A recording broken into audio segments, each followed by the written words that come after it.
Previously, on One Night in Undertown.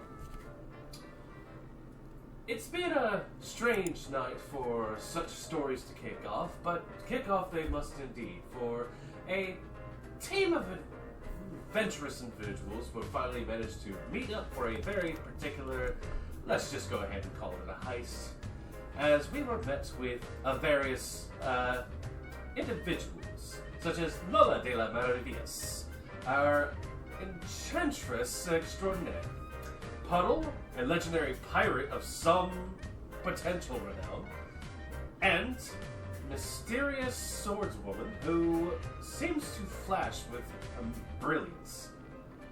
Shiri, and a remarkable individual with a monochromatic sort of aura about them. Iria, a young woman with perhaps more skill and perhaps more trepidation than the others. And Castrina, sultry Cirrus, and potentially the opal of the magnificent gems. All gathered together in order to bring low one Hugoth, great and terrible, to plumb deep into his inner sanctum, discover the source of his powers, and wrest it from his control. They managed to make their way well within the confines of his shop, talk their way past the gatekeeper, one would say, and in a remarkable amount of brilliance, sniped a password with almost zero grant in order to find their way deeper into the recesses of one's mind. As our interlopers managed to follow after a strange, bizarre, painted line of some sorts, we found them entering into a chamber past some crystalline doors, where now they see before them a massive chamber dominated by what appears to be just a amazingly large, magical, mechanical apparati doohickey something or other. It is here that Hugarth had left behind a bit of a recording saying that, of course he knew that trouble would be coming his way at some point or another, and that he left a little surprise for just such an occasion. And as these machines begin to whir up and gather energy and start to flex and fluctuate everything else along those lines, I'm going to allow you guys, if you look towards the south end of the room, everyone's tokens, as I have them currently, have been placed in a little area. Within that area, you guys are free to use, I would say, up to half your movement speed in order to place yourselves however you'd like near that entry area.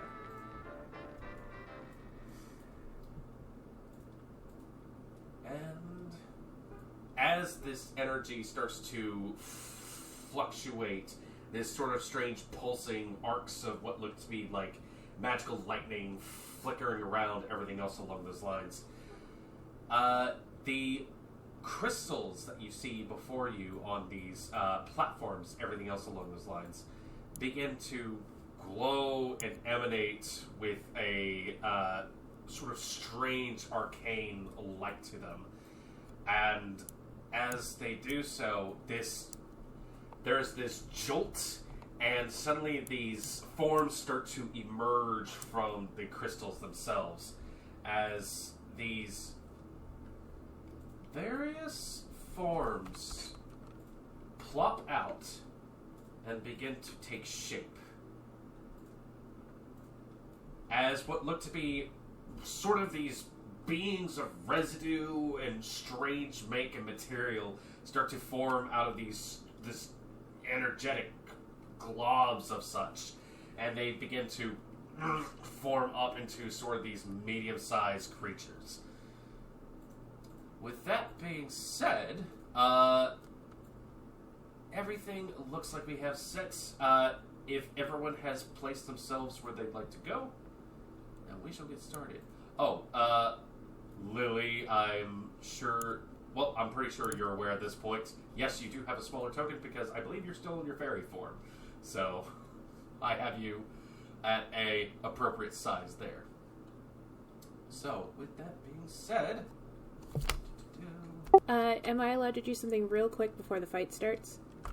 What are you attempting to do? I would like to bolster Iria. Iria. I'm going to have to say that will come on your turn in this occasion. I apologize. Okay. We'll see if it happens then, because I have to be within range of touching them. You do not. If you're using extraordinary ability, you have a ranged element to it. Okay. So, you should be good. Alright. But, with that being said...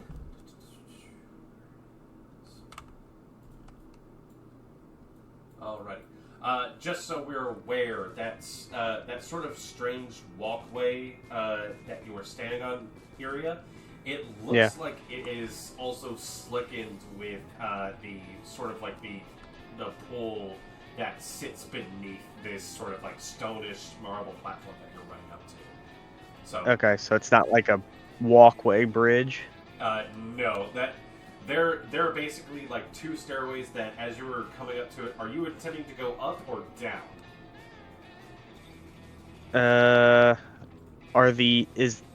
Is the center platform up or is it down? The center platform is like a little bit up, not like a massive climb up, but like you would have to take a couple steps up at the very least. Okay. So it's not difficult terrain or anything else along those lines. Okay.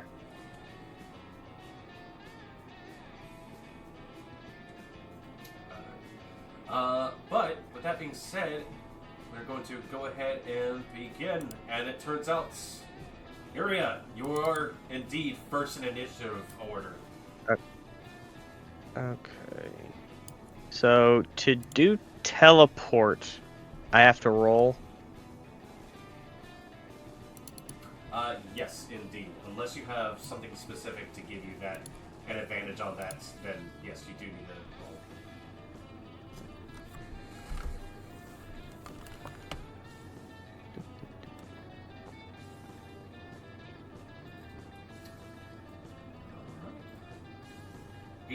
I believe with the teleport boon, you get to move as far as the attribute that you roll on that. So in this case, 14, 15, 18, that's about 20 feet of movement. Will that even... Then do I also get to do my regular movement, or does that count as the movement? That does take a move action in order to invoke. You can also use your major action instead if you'd like. You know what? Okay, I'm just going to do normal movement, since it won't put me, since now I know how that works. So... Yeah, teleport is a little tricky to get at the beginning. Yeah. It's one of those that's like, well, it worked. Oh, but why won't it let me drag? If you're on measurements, then that won't let you. Okay. Okay, there we go. And then, basic attack him. Okay, going with the katana? Yes. Alright, go ahead and give that a swing.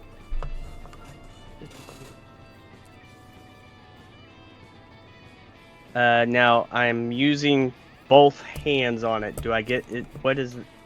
So, with the versatile? Depending on the melee weapon that you have, if it has versatile melee on it, you may decide to go with two hands on the weapon. That gives you advantage one, much like if you were dual wielding. Okay. Something along those lines. Okay, so roll and then I add advantage one. 11.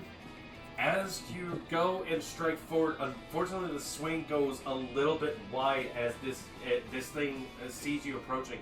And it looks like it just turns and it's in the process of going to commit to some other action as you were making your way up there. Unfortunately, the blade goes wide just because of this unanticipated movement. Okay. And I'm done, because that's all I can do. Okay. Yeah, unfortunately, sometimes... I'm really sorry, Patrick. I can't believe you managed to get another That's why I didn't roll the dice first. Well, this is why I wanted to bolster you before you went up there. Yeah, because you knew. Because it was your first turn, and I was like, Yep. Okay, well. So as Iria lunges forward, takes one big swipe, this thing turns, not even like fully regarding you, and just looks like it turns back towards these things. For your turn, would you like to do any minor actions? Minor actions are quick little things that you can do on the side instead of just running, attacking, that sort of thing. You can, for instance, take a look at the area around you, try to figure something out in the environment, utilize an item on your person. Because you know what my goal is going to be with this. I am going to, where I'm at, drop one of my shurikens right at my feet. Okay. Do I have... You know what I'm up to, but I don't know, like... Can you do me a favor, then? I believe there's a drawing tool. Go ahead and just mark the space where you want it to land. Okay. Where is the draw tool? It's the one that looks like a pencil. I'll figure that out. Yeah, there's free hands and all sorts of other stuff, but as you make your way there, you also... Oh, that's a circle. No, get out of there. Ignore that. Okay. You also, I believe, do have 5 more feet of movement, but you're good there. Yeah. Alright, in that case, that's going to bring us to Lola. You watch as Iria has rushed forward and managed to engage with these enemies. Leaving these two over on the flanking sides, by the way, just active and just bypassed and look like they are just surveying what targets they have. Who's after me? Who's after you? The next PC in initiative is going to be End. I'd like to bolster End. Okay. Roll for bolster then.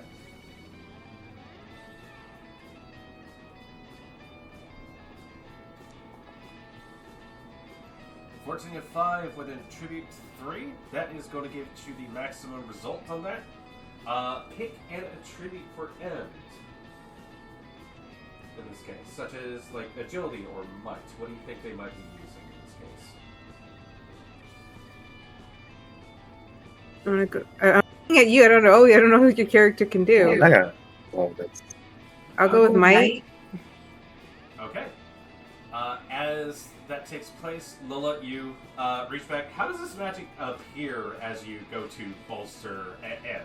You see little fairy Lola kind of like circle, and you just see her get close to his ear and sing a very like steady little tune, as kind of like a glitter covers her and gives her the bolster. Gotcha. Cool. And you feel something within your muscles start to really juice up a bit, and as you look down, this small fairy has gives you a little bit of a nod as you turn back and face down thine enemy. Any movement or anything else from you, Lola? She'd probably want to stay in the center of things in case she needs to go to someone. Okay. So. I will go ahead and ask, because this is a massive chamber that you're sitting in, would you like to go upwards since you do have the flight feet? Okay, I'll go up and kind of hover above the party, give it 20 feet if the roof allows it. Bam. Fun little handy way that we can keep track of heights there. So as you make your way up, we're going to move along to next in initiative, which, as it turns out, is one of the enemies. This guy back here, unfortunately, does not have anybody well within range, so he takes a look about, sees what his, or their sort of a targets might be, and they're really going to have to hoof it. So this guy is going to spend a focus action, which is essentially spending all of his turn in order to commit to one singular thing, and he is going to make a charge attack on Iria, as he basically bum rushes his way up, which sounds like thudding, smacking wet footsteps as he comes up and charges at you, Iria. However, because they are charging, they do have disadvantage 1 on this attack. What is your guard, might I ask? My guard, hold on, let me bring it up. Where is it? Guard is 15. 15. Well, then that certainly means that a 9 doesn't do it. So as this thing comes charging in, your hone senses going from, what is this one doing, to really? And you just easily sidestep around this as a big, like, goopy fist kind of smacks into the marble next to you. Stands back up and turns and looks towards you, but it has exerted itself in the process of doing so. It has no more actions it can do. But that does, of course, bring us to End, who is bolstered with their might.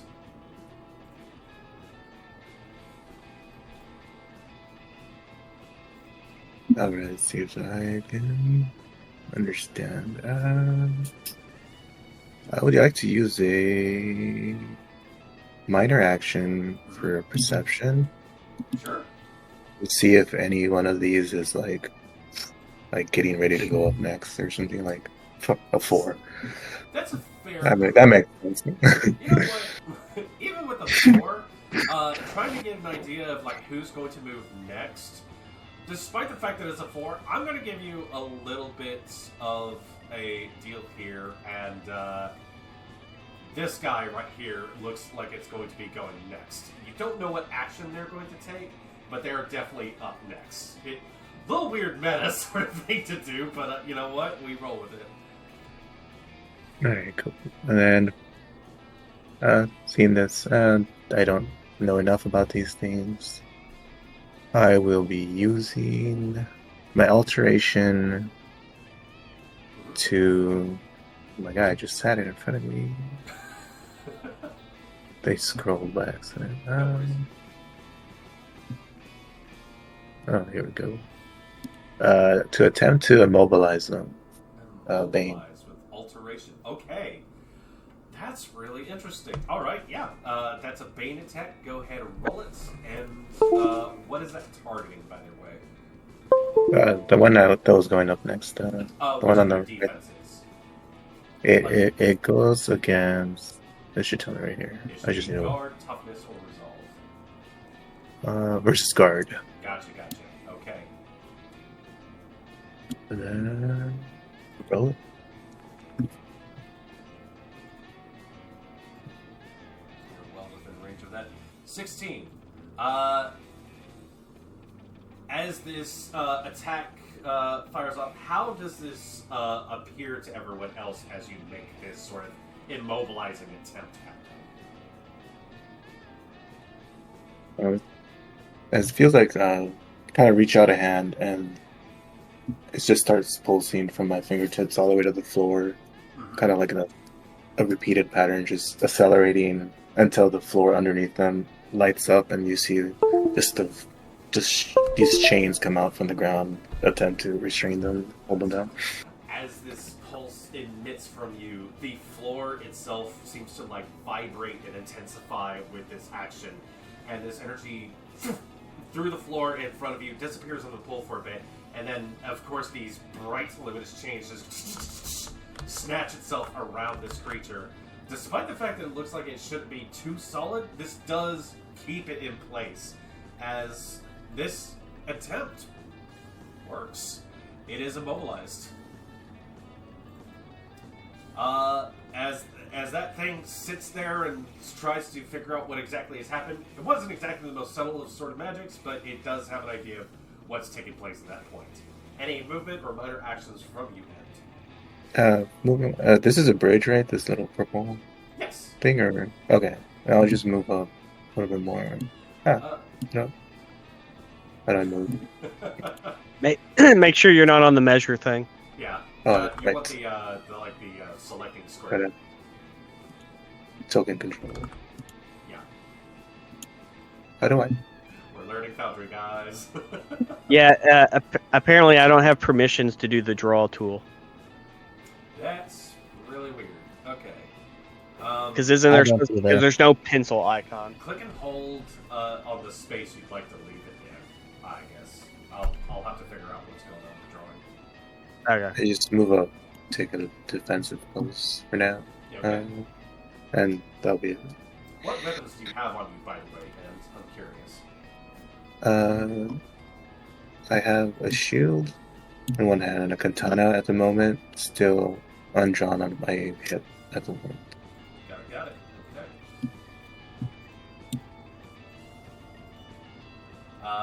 About right there area, or do you want it somewhere else? Yeah, right there. Okay. Got it. Alright.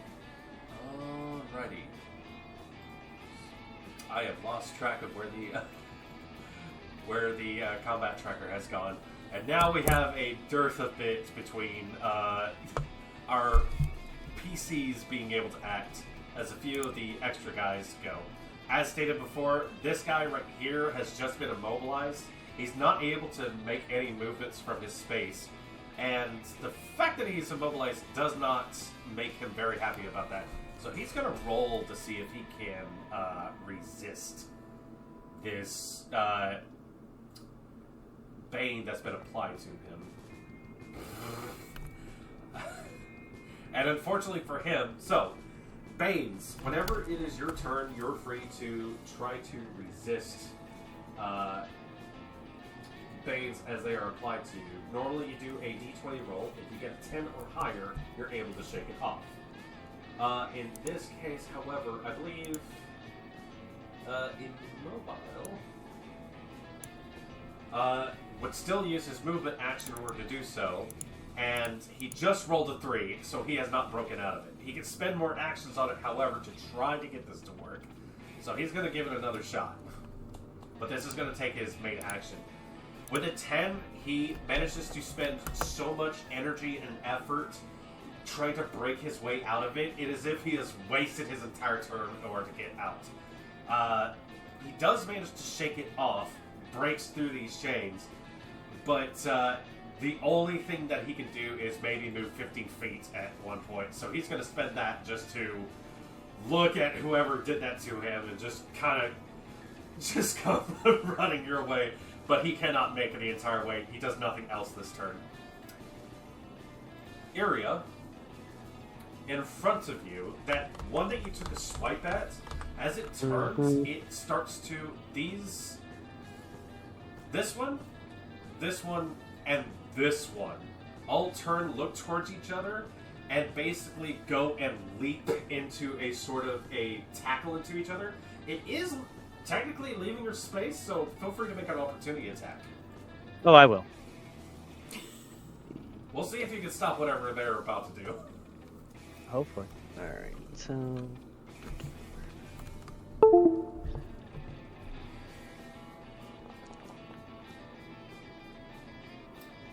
15. 15? That does hit. That is going to do some damage to it, which, with what happens next, that will apply. As these three kind of go and like form and jump into like the same space, they all technically disappear and merge into a very big boy.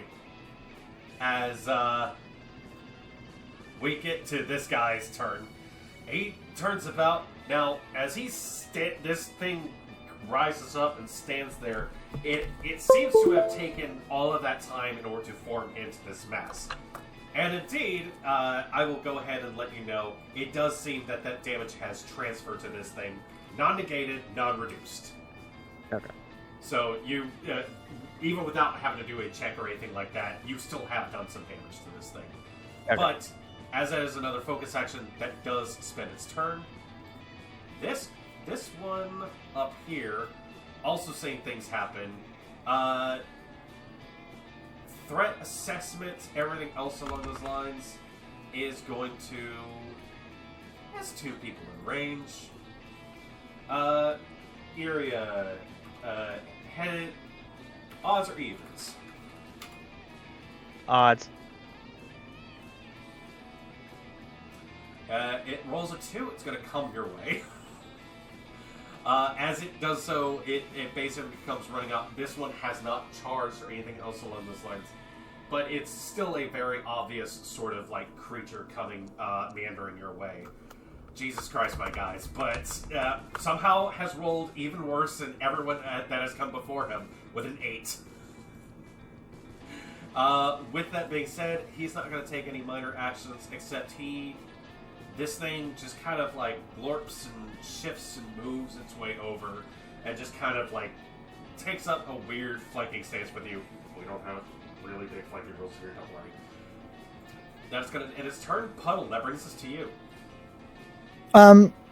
Could I start with my minor action, or does that have to be at the end? Absolutely. Move actions, major actions, and minor actions can be done in any order, guys. So you're free to do whatever. Just wanted to clarify before I go, because I have a plan.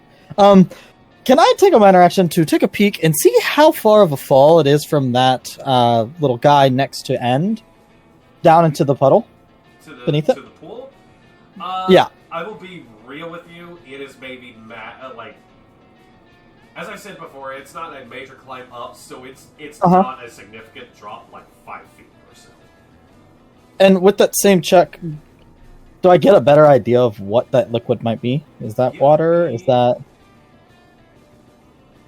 Okay, so this is going to be a fun check for you, because you have an extra attribute that can help you out in this situation. So I'll give you your choice of learning, logic, perception, or, because you're you, energy. I'm going to go with energy, because I have 5 points in that. All right. Just a straight roll on that? Yeah. I'm going to flip this guy, because I can. A 9. Yay. 9. Even with a 9, you take a look between... are there any specific details that you're looking at for this pool, or are you just trying to get general vibes? Is it stagnant? You look at it... Is there like slight movement? There's slight movement to it. As you look about, you do see like bits of steam and gaseous sort of like vapors coming off of this, but... I'd be looking at the viscosity then. Like if there's any movement, seeing like, is it... Because, different liquids flow differently. Is it moving like water would? Despite the or fact is that it... it looks funny, you're pretty sure this is just water. Okay. So, that being said, I don't know how these guys do in water, so we're going to find out, or try to. I want to do a Bane attack. Forced move. Okay. Forced move. As you go to have... go ahead and roll that. What defense is that versus? That is versus guard. Guard, okay. And that is... That's a 30. That's a 30. So... Now, because this is not a damaging attack or anything else along those lines, it has... this is definitely going to work. Because of this extra stank, because of how well you push them, your max power level, go ahead and crank that up to the next level, despite the fact that you don't have regular access to it. So how far... So a 6? So, that's 15 feet. Okay. And I don't want to push them. I want to have the water, or what I presume is water, flick the brush out from my wrist, and kind of draw a circle, and then a line down in like the air, and it like actually manifests in the air for a second as it very slowly fades away. And as it fades away, I want the water to like basically make like a tendril to grab its leg and to pull it 5 feet over and 10 feet under. It does actually precisely that, as this thing running for ends, and you turn, look at this thing, a little watery tendril comes up, grabs my ankle, and it actually like slams downwards and falls into the pool before it even hits the water. Because that is such a good roll, I'm actually going to give it a little bit of damage. And I'll just, as I do it, I'll do the classic walk the plank. As it manages to sink down a few feet. Oh no, why are... What the hell is happening? It's gone! Oh god, okay, well it's in there. I don't know why it disappeared entirely, but it is very much injured. Oh, that's Okay, that's real weird. I'm gonna have to see when that happened. Then I get my movement still too, correct? Yes, you do. Absolutely. I'll put that on just to remember that they were yeeted into the depths.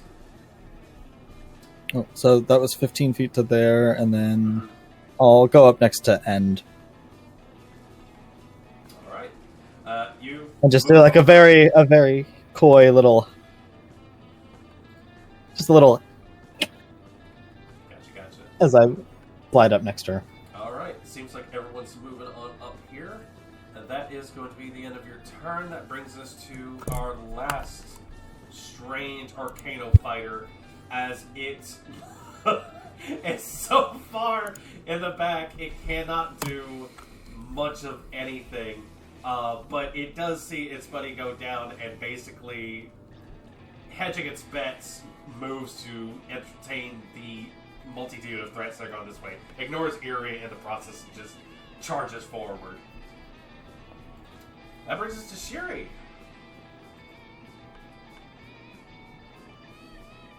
I guess the first question is there a range on spells? There is. On your extraordinary, within the combat chapter, it describes that there is range increments for extraordinary sorts of attacks and such. Depending on what attribute level you have in those, it goes up by 25-ish feet each. So if you're 1 to 3, that's 25 feet. 4 to 6, that's 30 feet. 50 feet, and then so on and so forth. Okay. And each square is 5 feet, I assume?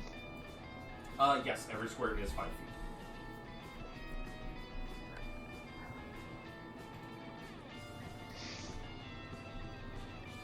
Do diagonals matter or no? No, diagonals still are just 5 feet-ish. So. Okay.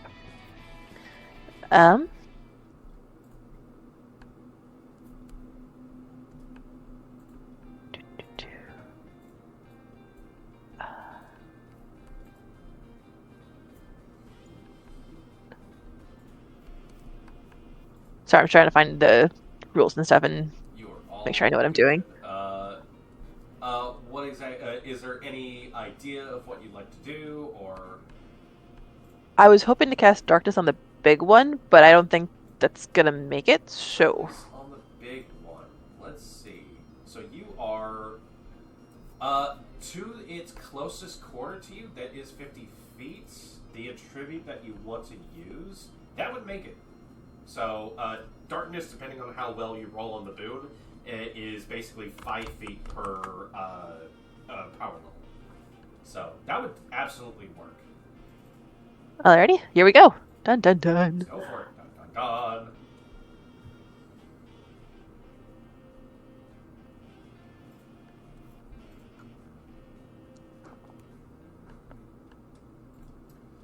That is a 20 with an attribute 4.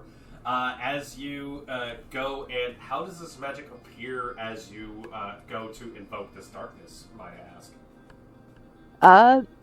Essentially a black cloud forms around him, and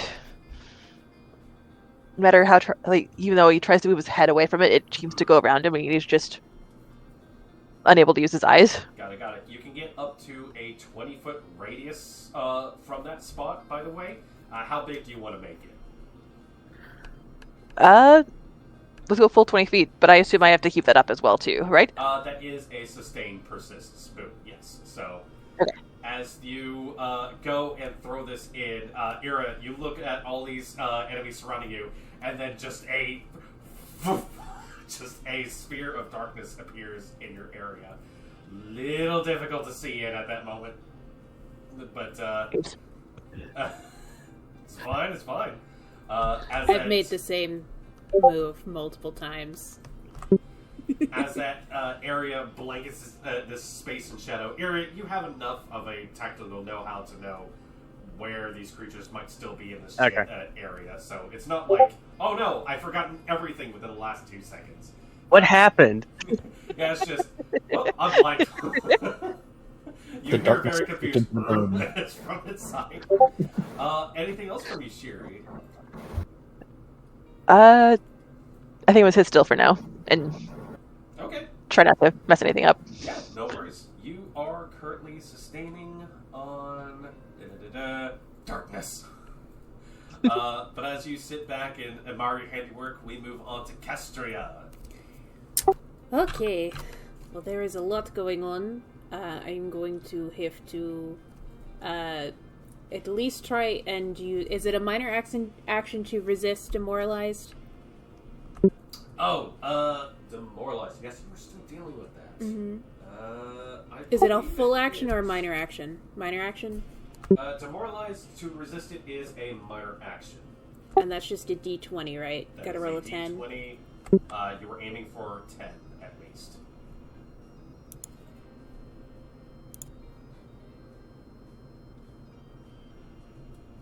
I don't think it would have changed much, Go ahead. What's up? but I did forget my extraordinary focus bonus, so I should have rolled that energy check at a 6. But I rolled it at a 5. But it was a 30, so I'm fine with just keeping it and just going with that next You time. doubled its guard. You're good. I think that because when I try to put an extra, the problem is when I try to put it as like an extra modifier within like my modifier stat, Yes. it counts it for every energy roll, but the extraordinary focus is only for attack rolls or Bane you're attack correct. roll. Yes. So I have to just remember to change it every time. Yeah. Castria, as you take a deep breath, you're able to shake off that those unfortunate thoughts and feelings that you've had from earlier. And that is gone from you. You are good in this moment. So you have your entire turn ahead of you. Okay. And including its major... so I don't lose my minor action? Just to No. refresh with the rules? Okay. No, that is its own minor action. You have all sorts of other minor actions. that you Okay. can do. So, deep breath, breathe out. Now that I've got my focus back, I look up. Can I see from where I'm standing, Area? Go ahead. My Maryland accent keeps getting in the way. I'm so sorry. I'm gonna, Area. I'm gonna give That's you my fault for making a name that sounds like another popular name. You take a breath, you look up, suddenly darkness, and you're like, what happened? And then you go, okay, well, you should be good on this. Because of your specific talents, you can either give me a perception or a prescience roll. I'm actually going to give you advantage on this. Because you I'm gonna do a prescience roll to try and find Area. God damn it. Iria. I'm sorry. No, you're fine. Aaron earned an iron earn. Merlin. Merlin. Alright.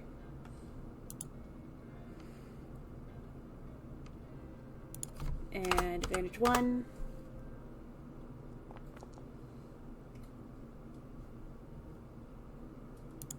In this immediate instance, I'm going to go ahead and say 5 is good enough. Are you serious? Yeah.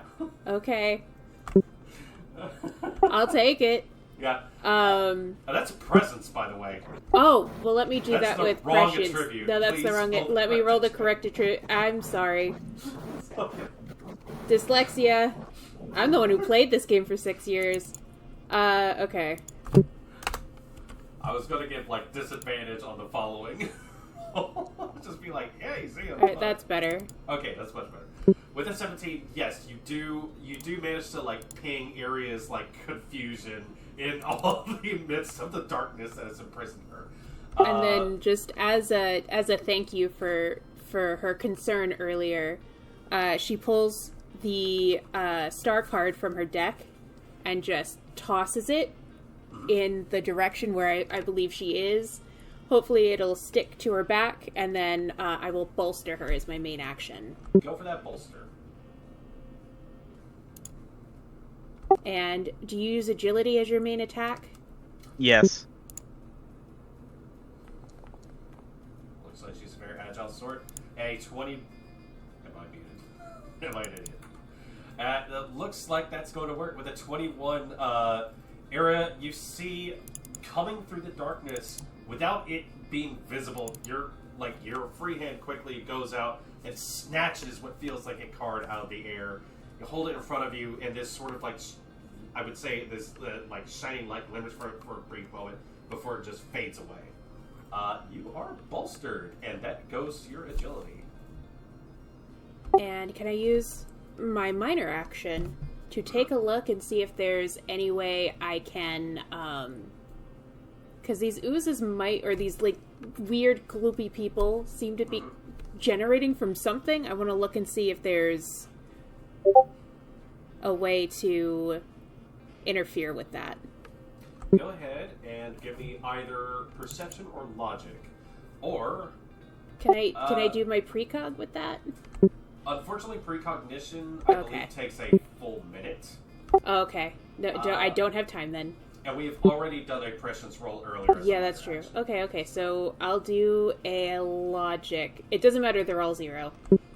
Sorry. You know what? I'm going to throw a legend point into it. Sure, by all means. On a straight attribute of 0, you can only spend up to 1 legend point, but yeah, by all means. Okay, that was 1 roll. Oh, it didn't do the 2? It did not do the 2. Go ahead and roll another one. We'll take the higher.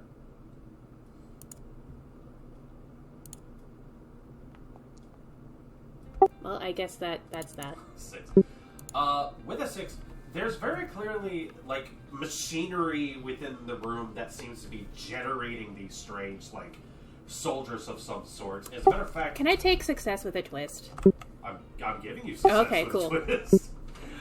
You look about these large crystals that are protruding from the base of this platform that your allies have charged up to actually rest on these pedestals and seem to still be feeding energy, what looks to be to these the closest sort of like combatants that you see upon the field. So it does look like, yes, you can absolutely interfere with any and all this stuff. As a matter of fact, you also look down and see, like, this pool goes deep, and there has to be something causing this vaporous sort of, like emissions coming from this pool. Can I just... Can not hot. Alright, then I'm going to use the last bit of my turn, the movement, to swim down and try and look at what's at the base of this on my next turn. Castria, I'm assuming you just dive inwards? Yep, she just dives in. Alright. And do you have anything special for that? I do, I have swimming. Alright. Castria just darts downwards full 30 feet. And then I'll just be there until my next turn, because I can't do anything yet, because I did all my stuff. Alrighty. You head your way on down. I'm not going to mark you with any height stuff, because apparently that murders the token. But you... No worries. Head your way on down. You look about, even without doing a perception check or anything else along those lines, you do stop and take a look. There is an underside to this platform that has what look to be more machinery, more crystals that seem to, like, arc with energy going in between them. One of these arcs kind of rushes past you, doesn't do any damage to you, but you see that there is, like, a bigger presence down here than what was initially anticipated. As those of you who are experienced with bodies of water, secrets do tend to run deep. However, with that being ended, Castria, you focus on that. That brings us to Iria. Okay, 2 above table things. So I got bolstered. What does that exactly do? Bolstered, to your agility, all agility rolls that you make, as long as Castria is sustaining this boon, you will have all of your rolls using agility at advantage 1. Okay. And then the second thing with this darkness spell, would that be able to invoke lethal strikes? If they can't see you coming, yeah. Okay. Alright. So we'll swing at Arcano Fighter 2. Okay.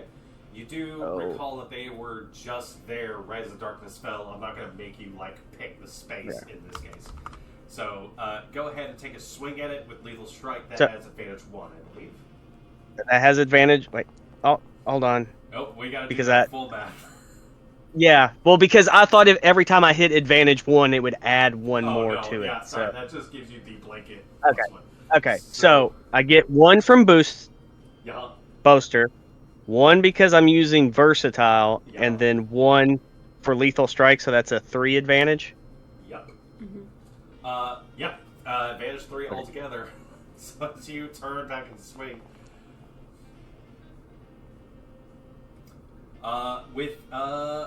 Even with the 15, now the fun part is that their guard, because they can't see you, is also lowered in this case. So, despite the fact that you can't see them, they also can't see you, and this swing comes in and you do quite a bit more damage than you were anticipating.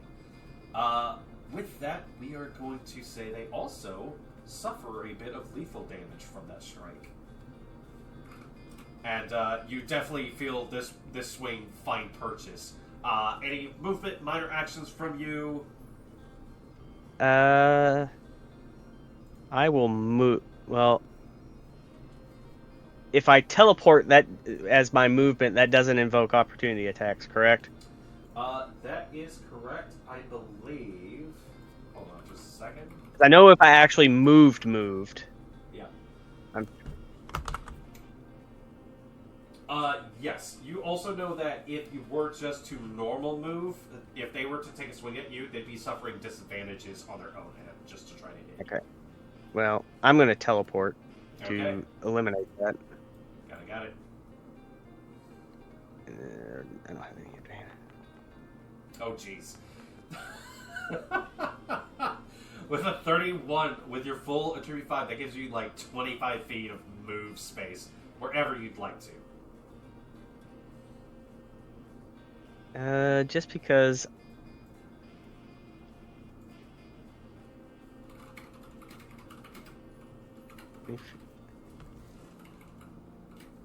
you just see, well, they wouldn't see inside the smoke. They would just see a puff of smoke, and I appear right there. And I am dead. Alright, Iria just suddenly bamfs out of there with a cloud of smoke emanating from this darkness and just appears in this space. No one inside probably has any idea what's taking place. And I am done. No perception or rolls against these things? No, No, because I'm more. No, because I'm just laser focused on him. I'm in the heat of battle. I'm not thinking about stuff. Got it. Lola, your turn has arrived. What are we doing? Since I'm up in the sky, so I saw most of that happen. Uh-huh. Since there's one of the globby people who's kind of sticking out of the darkness. Mm-hmm. I would like to use. Can I use? What's it called? Knockdown? Absolutely. What's the attribute for that? Energy? Energy. Okay. Yeah, definitely. Give that a roll. Okay. And that is going to be versus their guard.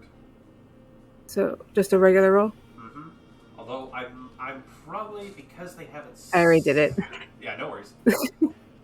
Oh, it's a 10, so I don't think that 10. hits. As you go and attempt to wield this magic against them, it manages to connect with their ankle. It kind of like sort of ripples for a bit.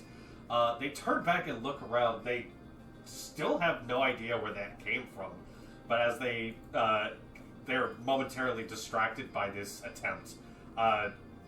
Thankfully, you have not given yourself away. It apparently this thing does not want to look up. Well, I would have to use my voice for that. Would that not have given me away? Because my powers are all vocal. And for that one, it would have been like a. I don't know if you guys know what like the traditional Mexican shout is. Yeah, I've heard it. Yeah, that is essentially what that is. In that case, I'm going to applaud you for your honesty. This creation has learned to look up directly at you. I'm going to give you a legend point for that, Lily, for staying honest. Hang on. If you're gonna give me a legend point. Oh dear. Here we go. Yay! Oh, I'd rather earn the legend point. Absolutely, Lily. Fantastic. Did she have another for that one? You know what? Fuck I have 3 yells. A second legend point. I don't usually do this, but that was great. As this thing looks up at you, it has decided that it is not knocked down. I'm gonna say, because of that display, I'm gonna throw some extra on this, and we're gonna say this dude right here is provoked. Which is a very special bait. Not what you're going after in the first place, but it is something. And seeing as you can fly, it might cause it some problems. Anything else from you, movement or otherwise, Lola? I'd get a little closer, but higher, if I might be able to. I don't know how tall the ceiling is. The ceiling looks to be at max. We'll go with like 40 feet. Okay, I'll go up 30, but I'd like to get closer. Okay. Whoops. I can't seem to do that. Uh-oh. So you started here, roughly here? Yeah, about there. Okay, no worries. I think I hit something in that screwed things up. But we changed our elevation to 30. That is going to... She just waves down at the thing that saw her. It looks up at you like it wants to say so many things, but it does not appear to have vocal cords to do so. That is going to be a magnificent turn. That brings us to the one that originally came up to strike at Iria. Bubbling around the darkness, this might surprise you guys, but these things have nothing in perception, which is what they're going to do to try to figure their way out of this. Jesus Christ. Okay. Alright. This is dumb. This is very dumb. It's gonna roll an attack. Are they gonna hit each other? So, it turns out, when you're taking a guess at where the enemy is, you guys don't actually see this, but this thing rushes forward and punches the other one in the darkness. Well, because it would be going the same direction that Yes. it saw me last. So it assumed you just like bolt in one direction, so it just lunges forward with a big goopy punch and just manages to clobber the other one. You guys do hear like a weird crunch sound from within as these things basically start brawling on the inside. Oh god, that brings us to end.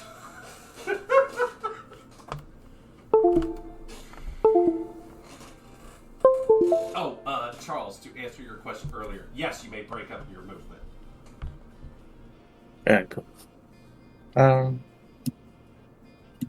For now, I'll just do this all at once. She'll be taking a step forward, and right when the first step lands, I will be drawing my katana and just fiercely swinging at the one on my right. Might. Got it. And you were bolstered on that, you get an additional advantage 1.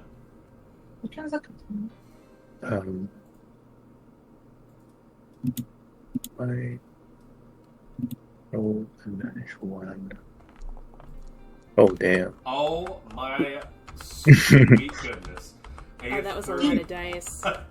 And then, right when the second step is finishing, just to move up the thing, it was just from my lightning.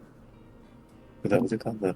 Just from my fast draw ability, is basically in that moment, stepping forward, just draw, slashing, and just quickly putting it, sheathing it back, and just looking forward at a better opponent that was just there, just waiting for them to reappear.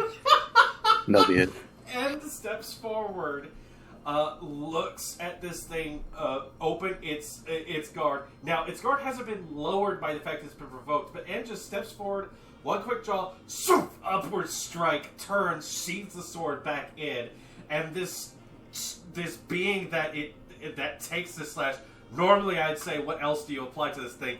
But Anne steps forward and just one-shots this thing. There is in no way it could have survived that. That is KO, baby. Oh yeah, because I was also going to ask, because you said if sometimes when we attack well enough, we're able to like apply a bane or something like that. Mm-hmm. But in this case, you did so much damage, you one-shot this being. And that takes him out of commission.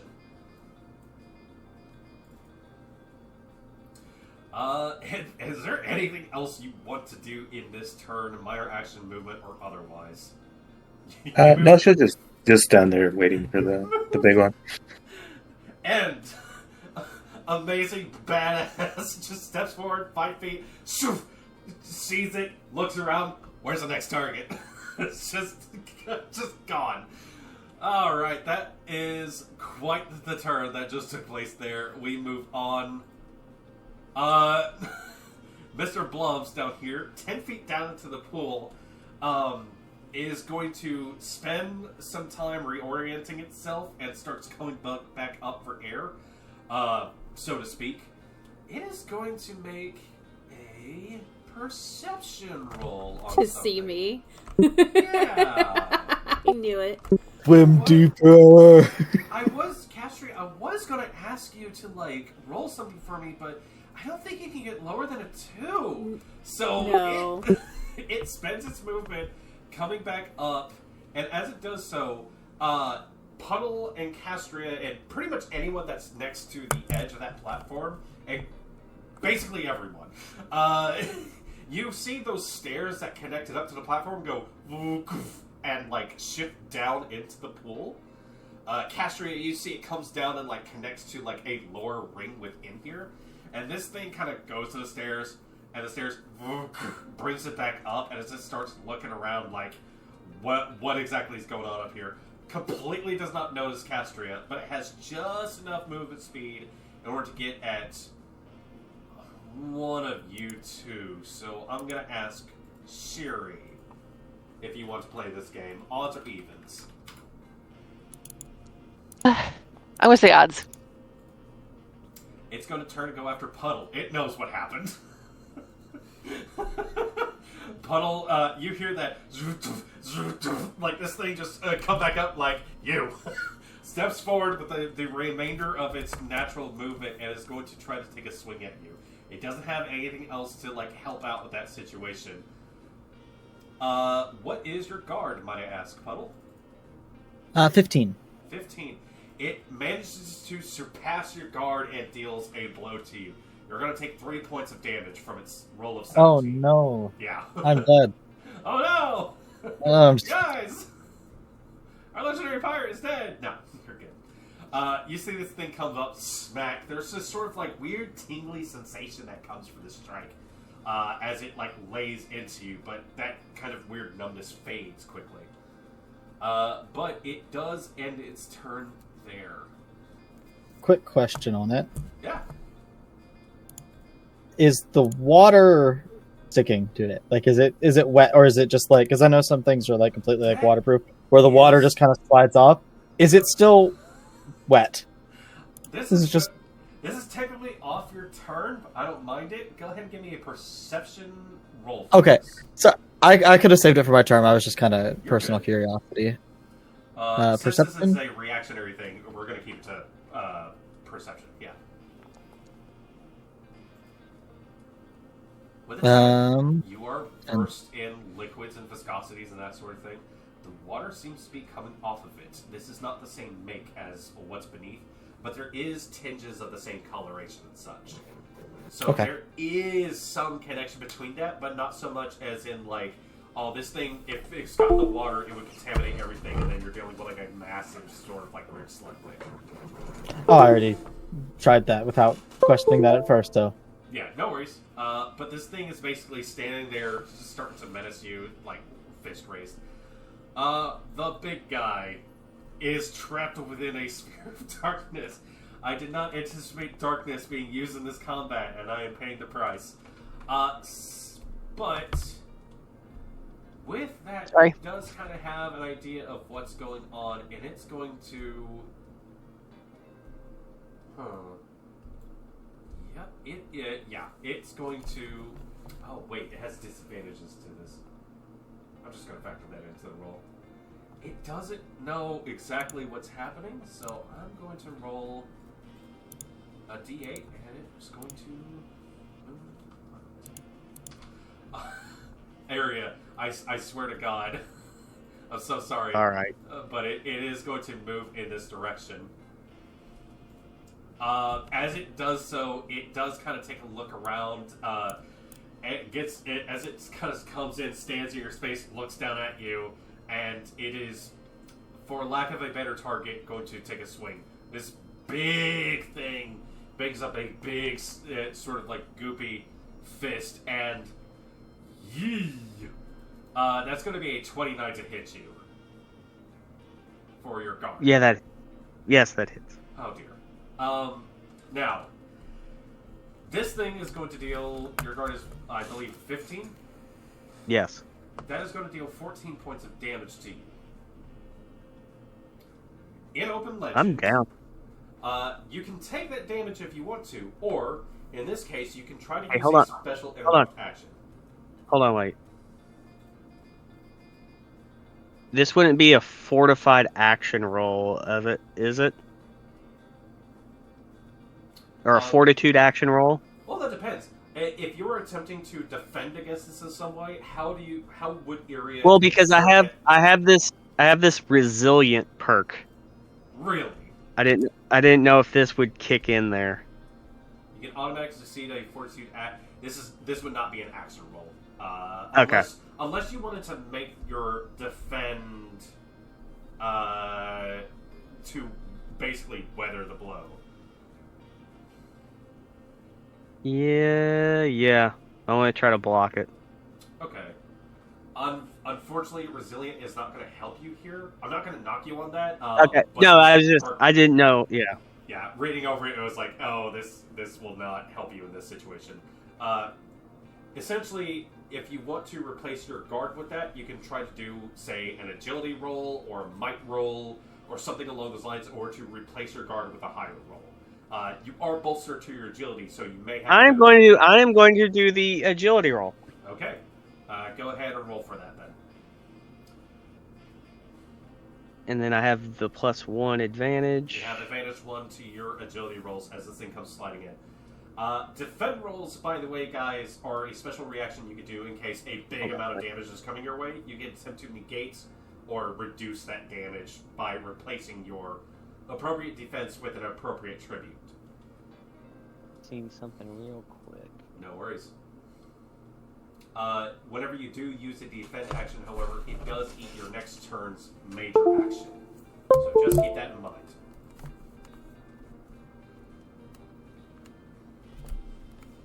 We can also do this for each other if need be. So, like, if you're near someone else and they take a big hit and you want to defend, you can do that. You just lose your next major action. Area. Same thing. Yeah. I'm sorry. This thing comes stomping out of the darkness, looks down at the very first time. Jesus Christ. I'm so sorry. This thing brings a fist down and, I'm not going to throw some extra sting on this thing, but this thing does knock you lights out immediately. Area goes down, everybody. Lily, were you raising your hand?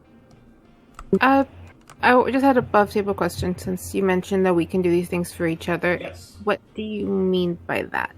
So, defend action is along the lines of, as I said before, someone might be able to take a big amount of damage. You can attempt to improvise a sort of a defense for a single creature by burning your next major action. If you wanted to basically try to intervene on Aria's behalf to try to save her in this moment, you may do so. I would like to know how you want to attempt that. Is the deal? Similar to the knockdowns, is there any way I could like shout to like just like maybe slow it, stall it, distract it? Yeah. Okay. Let's do this then. I would like from you either, because you have this extraordinary, I'm going to give you the choice between influence and presence. I could list the other socials, but you have the same number. It is your choice. Yeah. I just don't know which ones would be better. They look like they're all the same number. I'm going to be real. Then go with influence then. Okay. Rolling influence, that makes sense. we are attempting to beat a 15 on this. Okay, I'm trying to find it. Yep. We're going to mark you as having used an interrupt. Whoo, doggy! However, with a quick little... what do you shout at this thing in order to get its attention, might I ask? Rata inmunda. This thing is so flabbergasted about what you said, it does not have Google Translate. Turns and looks up at you, rises, swings down. Iria, what could have been a very serious, grievous blow to you is just shunted by the fact that you are afforded a moment to bring up your defenses, and a great deal of that damage is now supplanted. Instead of that maximum damage you were about to take, you instead only take 5 points of damage. You are still up at 9. Okay. That does, however, eat up, because of the attempts, Iria and Lola, both of your major actions for the next turn have been taken. You still have minor actions and move actions, just so you're aware. Okay. So you're still good on that front. Iria, you're still up. You don't suffer any extra banes or anything else along those lines. That was a very close call. Great pull by Lola there. That is going to end its turn as it starts to take sort of a perception of what's going on. We're going to roll a perception check with disadvantage for this guy. Yeah, that'll do it. Siri, I'm going to award this very, very funny sort of thing that you've done here. Jesus Christ. It's clobbers. Isn't it nice to have another character who is a darkness available to them at the beginning of this campaign great. as well, to just fuck over a lot of your plans? So Isn't that great? Sorry. No, I did the same thing to him. As evidenced by a lot of information that's going on, these things don't seem to have very great brains. So there's a brawl happening in the darkness here that neither party is aware of what's actually happening. That brings us to Puddle. Okay, so I know that making a ranged attack with something in melee range is done with a disadvantage, correct? That's a great question. I was reading the combat rules on Open Legend, and it said that range attacks in melee, anytime you make a range attack with an enemy in melee reach of you, you have disadvantage one of your attack rolls. Yes. Does using energy to do an attack count as a ranged attack all the time? It depends on if you're doing it melee or ranged, yeah. Okay, so if I wanted to do just a regular attack on the guy in front of me with energy, the guy that just came out of the water, by taking all the water, like essentially I want to take all the water that was dripping off of him, throw, like not even fully using the paintbrush, but like splattering the paint into the air to make all the droplets rise up, and then I want to take my hand and just kind of squeeze like that, and turn all of those into ice, and fly inwards and impale him. I'm not going to give you disadvantage on that. He's right there. He is okay. Your target. I didn't know if that would count as technically a ranged attack, since I'm not hitting him with something. I'm not going to be mean. I'm gonna okay. say, like, because he's locked on you, you lock back onto this target. There's a sort of like a back and forth that's happening. I'm not going to. I want to spend a legend point. That seems fine. To roll it with advantage. One? So Right. just one. By the way, Just want to get advantage. Got it. Just Advantage as a reminder, one on in most rolls you can burn as many legend points as you want, guys. But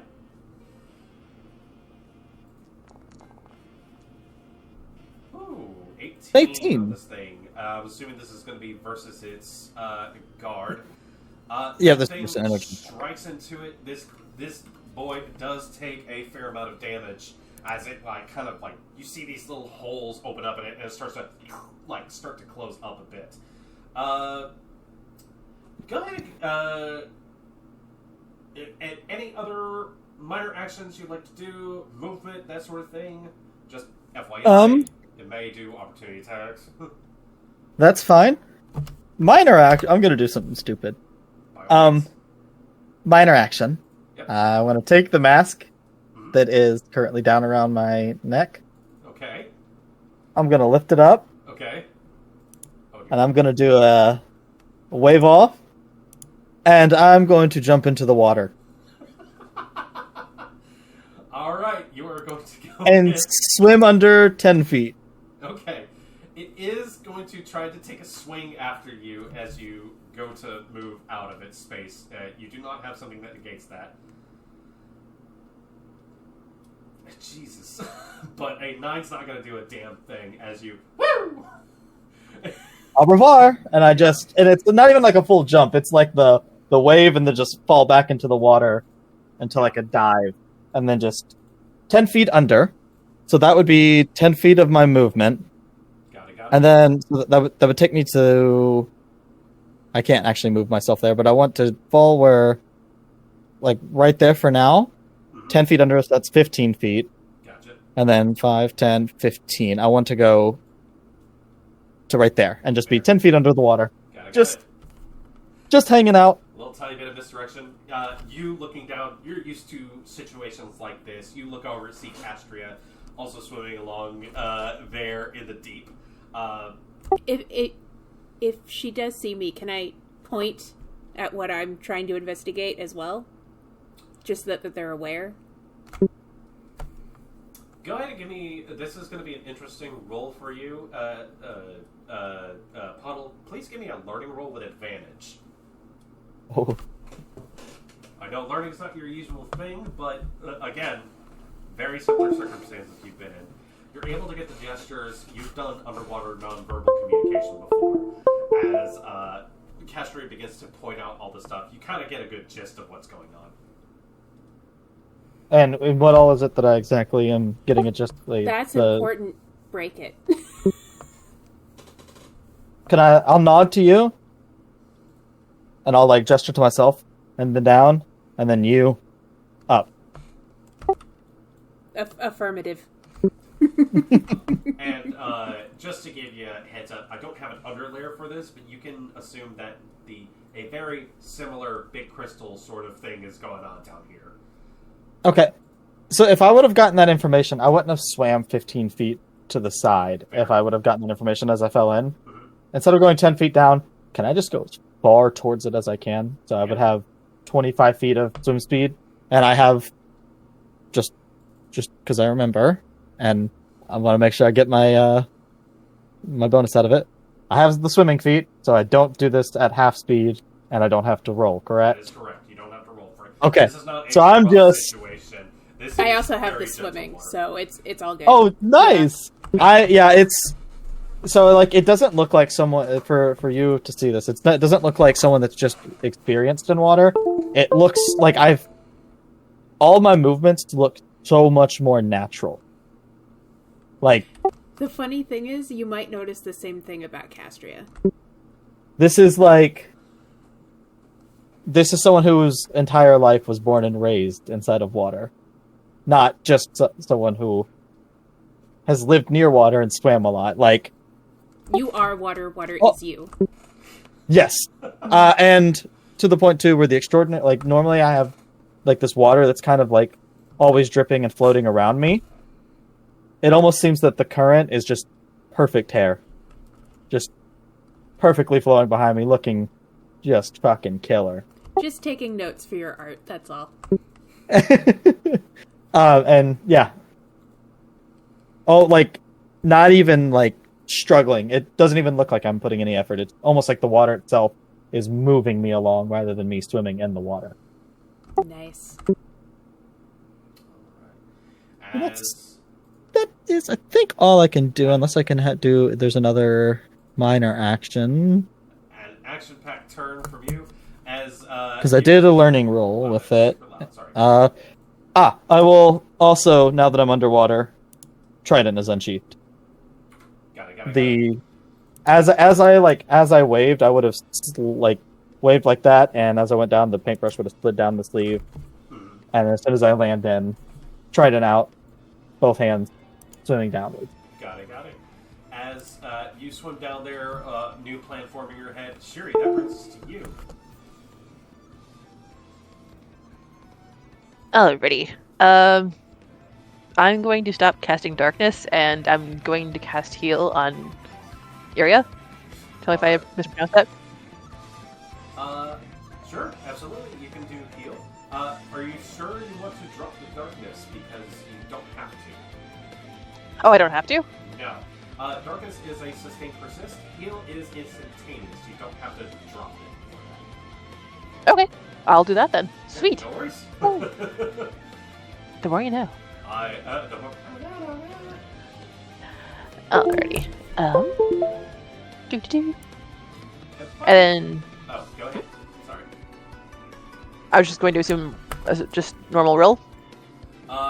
Yes, in this case. I don't believe you have anything assisting you, unless you want to spend a focus action on it in order to do this at advantage. You should be good. Okay.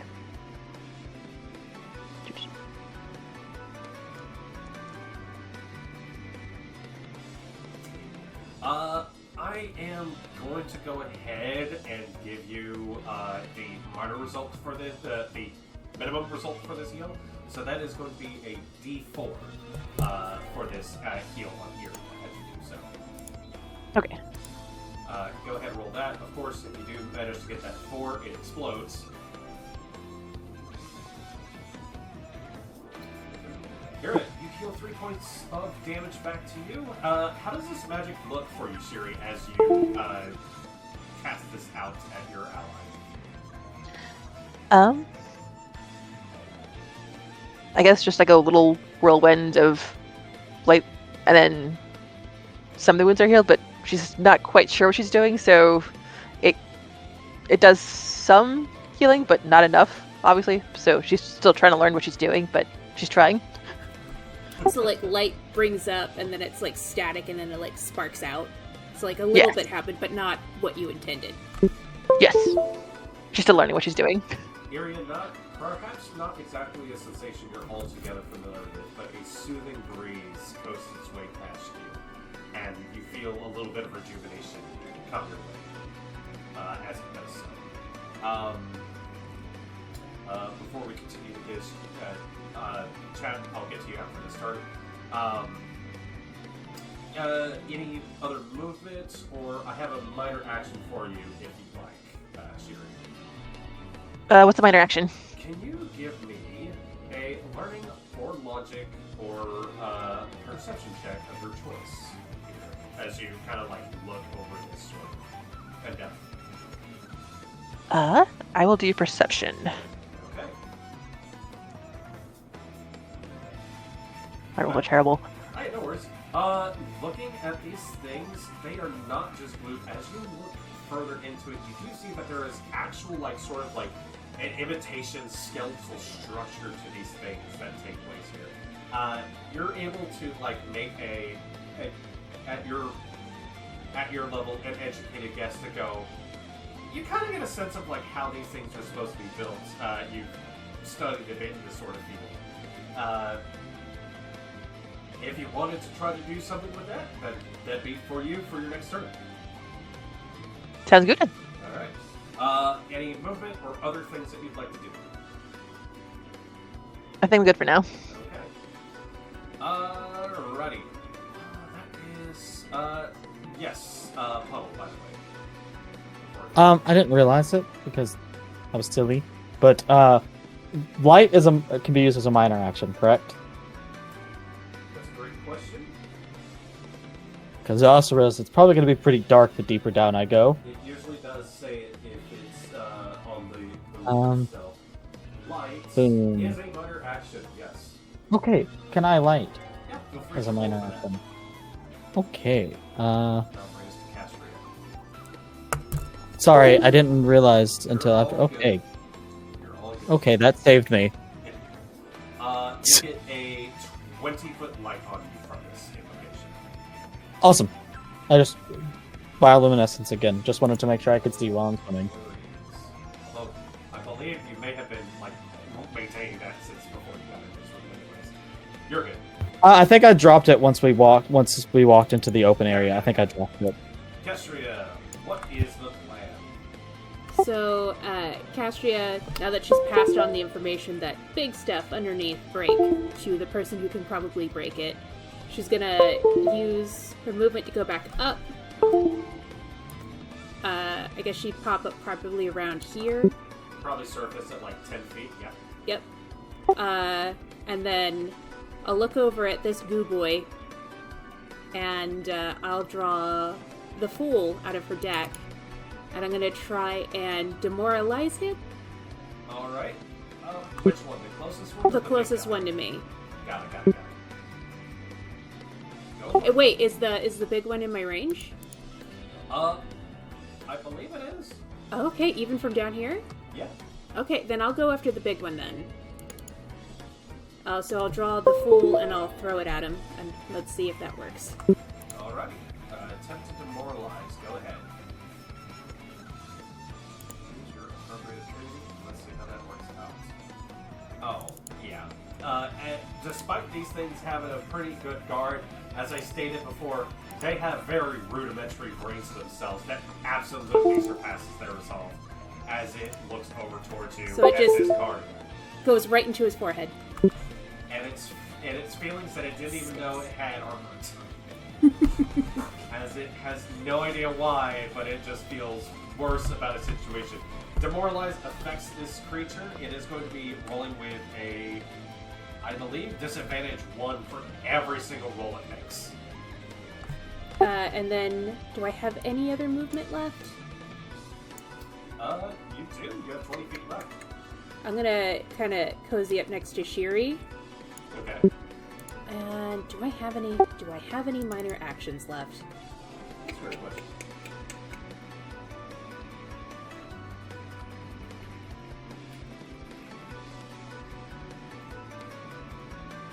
No, I think I'm gonna end my turn here, because I think I want to know more about what's going on before I do anything else. So I will end my turn.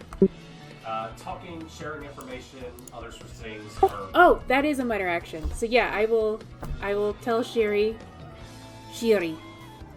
there is a big crystal icing puddle after underneath. I believe it's important, but that's all I have gathered. Step 1. Thank you. Yep. With the information shared, these crystals might be something that can be very breakable.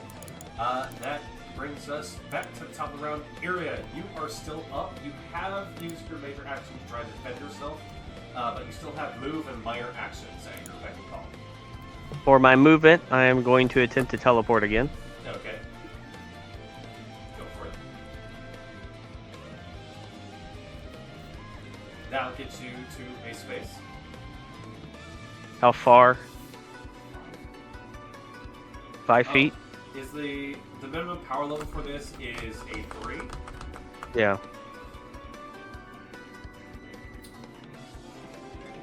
How Well, wait, hold on. how panicky are we in this moment to get away from this thing? I'll ask. Well, it about killed me, so I'm gonna say... You know what? Oh, wait. 'Cause... I am preparing a success with a twist deal with you, is the statement. I will give you your max teleport distance, but it's going to be in a random direction. So it's... Where is its eyes? Or is its eyes gazed on me? It looks like it is turning its attention back towards you. Like you definitely feel like I just want to teleport behind it, so like where its vision isn't. Okay. Yeah. By all means, I'll put you right behind it, and I assume you're attempting to do a sort of stealth maneuver. Basically, it looks like I throw the smoke bomb down, so a black cloud comes up, dissipates, it comes up behind it. Gotcha. So, bam. As a minor, I believe it's a minor action, go ahead and give me an agility roll. Due to the success of the twist, I'm going to give you disadvantage 1 on this. So a disadvantage on this. Yes. And this But is wouldn't gonna it would it even out with the bolster agility? You're So it'd be a straight. So it'd be straight. Okay. Also, it still doesn't have great perception. And it's demoralized. 14. It It is more like, oh shit. Okay, well, this It doesn't might have all happy work pills. out for you. You managed to teleport behind it, peeking a little bit into the darkness. You're not blinded at this case, the majority of you is outside. As this thing appears to have no idea where you've gone at this moment, but you are out of its viewpoint at this time.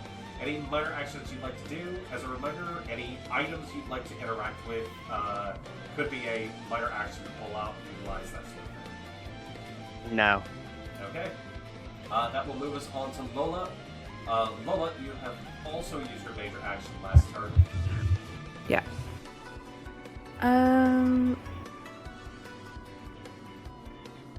I kind of just want to keep that big thing's attention. Sure.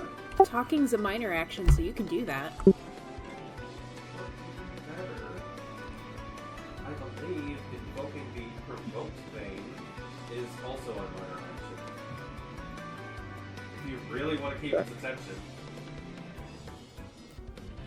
I don't have that one as a fairy. I only have that one as my Really? as before. Yeah. I have dominate, but I charmed.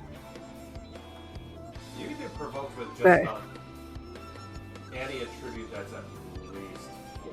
So if you that might actually be it because you got a lot of brains. Yeah, because we switched it up for fairy. Yeah, you're right. Lola. I don't suppose the thing can be charmed after I called it what I called it. You can give it a shot. You could dominate it, though. Wait, Gaslight. that- You have Gaslight. access to charm at that moment. If you want to give it a shot, give it a shot. And he It could does also have- just be confused because he didn't understand what you called him. As has been evidenced before, these things do have a rudimentary sort of like understanding of what's going on. These don't appear to be pure constructs.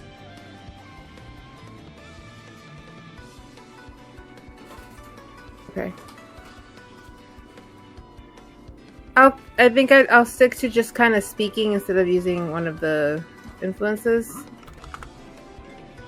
And kind of just be kind of mocking him, I suppose, in Spanish, and I'll just continue what I was saying. It's like, animal rastrero, escoria de la vida, Oh my god, you're hurting his feelings. te odio, No te one desprecio, Um, rata de dos patas. okay, so Just like he's just flitting about trying to get his attention. I Keep will go ahead and the let you thing know. attention. Unfortunately, demoralized Bane attacks cannot stack. It only ever suffers like the higher, basically. That's what I. You're free to insult it as much as you want, but That's what I was doing. I said I wasn't going to use any of that. She's just trying to talk shit to keep his attention. yeah, no worries. It definitely looks up at you. I will say, give me a presence roll. This won't take a major action. This won't do anything majorly mechanical, but it may definitely divert its attention your way. I like rolling dice here. Yeah, Shit. yeah, it's having a rough time at this moment. Even a 10 gets its attention. It just looks up at you like, small, angry Spanish lady yelling at me. What? It does not know how to compute, and it's going to be stuck there maybe for a bit. That brings us to our next turn. Perception. Get out of here. Sorry, guys. Something just popped up in the way. Quick roll. No, you gotta be kidding me. Guys. What? Okay. Roll an attack. I'm scared. Are they Shuri, what have you done? No, phone, go away. My phone went off because he said. Okay, math. That is. Let's see. Okay, that ends that one's turn. You guys just continue to hear Biff, Bow, Pam, Bam coming from like this dust cloud. And that brings us to you.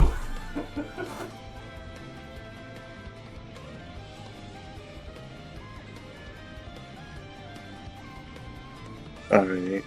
Seeing how the new one and the big one emerged.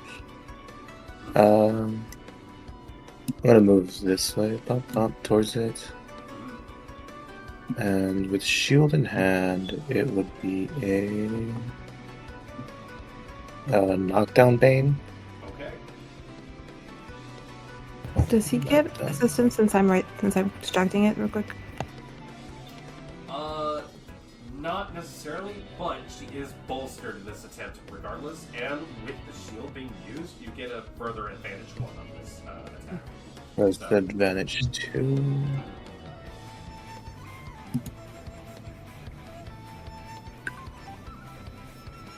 See how this goes.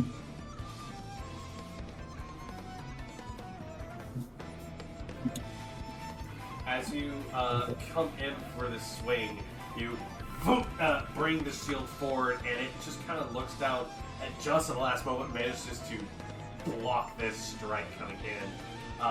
It turns about no extra attack on you or anything else along those lines. It's just, unfortunately, that strike does not work as intended. With this thing being much larger than you, it's going to be a little hard to bring it down. Alright, that'll be ending my turn. Okay, no worries. That ends your turn. We'll enter space there. This dude who has seen Puddle take a strike at it, disappear into the water, has been the bane of its existence. I'm gonna say tunnel visions and jumps into the water after. It looks around. Puddle, you are emitting light at this moment, and it is going to swim after you. These things also have the swimming feet, as it turns out. And it basically manages to close a distance with you, and is going to take a swing.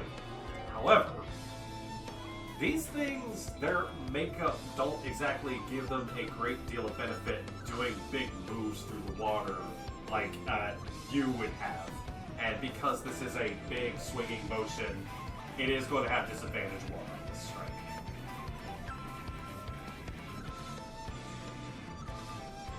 That is still going to be a 24 to hit you, though, Puddle. Okay. Am I able to...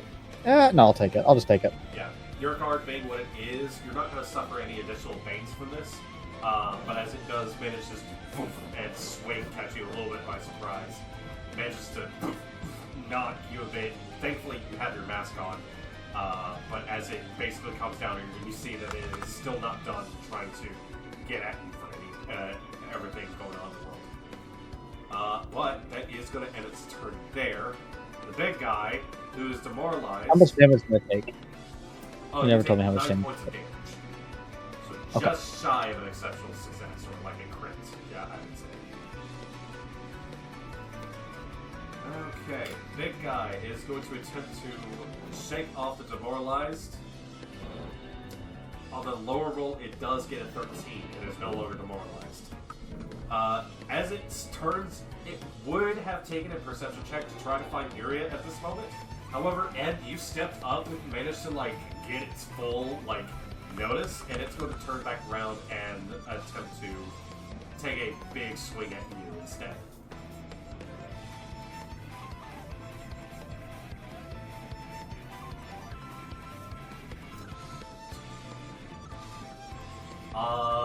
I don't believe your guard is that low. Do you want everyone to know what your guard is at this moment, Ed, or do you want it to remain a surprise? Because I don't think a 12 is going to hit you. Yeah, not right now, but it does not. Got it.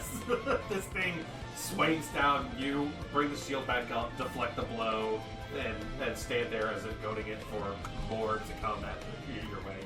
Why do I hear the Terminator music in the back of my head? That brings us to this guy who... Do I keep with the funny? You always keep it the funny. Okay.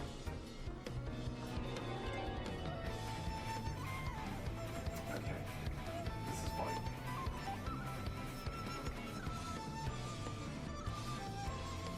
Okay. They continue to waste their own time. Jesus Christ. How horrifying. That brings us to Puddle. Okay. This is where things get, I think, a bit interesting. Yep. Because now I'm in underwater combat. I can't really use water as a damaging attack here, Well- because we're I mean- in... Well, have you ever been underwater and then like push? You can feel No, the water move, so I'm- you're just forcing. You know what I mean? I'd Or say you could the be like, attacks be still like work. Moana. I have... Moana water. Well, I mean, I have something, but I don't think I want to use that something yet. No worries. But you Oh, could feel the impurities in the water around him, and maybe Um, Yeah, like pulling Magneto, pulling the iron out of someone's blood. You know what I mean?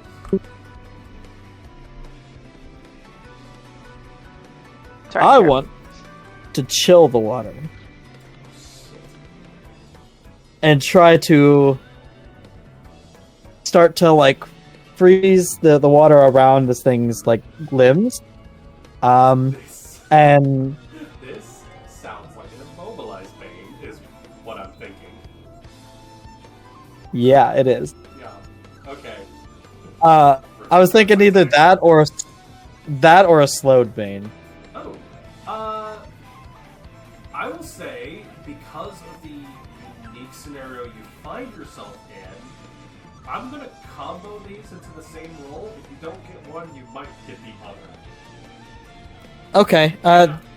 Does it change anything that my slowed is versus guard and my immobiles versus tough? I'm gonna say this because of what's happening, because of the environment that it's in, and because of how your magic works. Instead of targeting guard, this is going to target its toughness, which, surprise, it's actually lower. So Awesome. you don't have I'll take that. at this. I'll take that. As a matter of fact, all right. Your focus or make sure to roll your bigger dice. Yes. Roll it with 6 instead of a 5. And then there's nothing. I don't think there's anything else that changes this. I don't have an advantage or If you get anything, the so. immobile on it, it's going to work way better. Like, if you don't make it, I'm giving it slow, regardless. Okay, well, thank God. Yeah. As this ice coats around it, unfortunately, a 9 doesn't meet its toughness, but as I declared, you still do manage to get some effect off of this thing. I'm even going to say, in this moment, as its movement slowed down, in this instant, you're going to be able to move away from it without invoking opportunity attacks.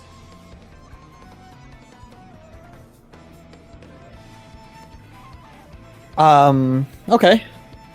So with that being said, make sure there's nothing I can do with them. So it is slowed, It is so slow. half. So it's got half of it, and you said it won't take opportunity to attack. No, in this very, very big instant, because of what you've done, if you move now, it's not going to be able to take an opportunity attack.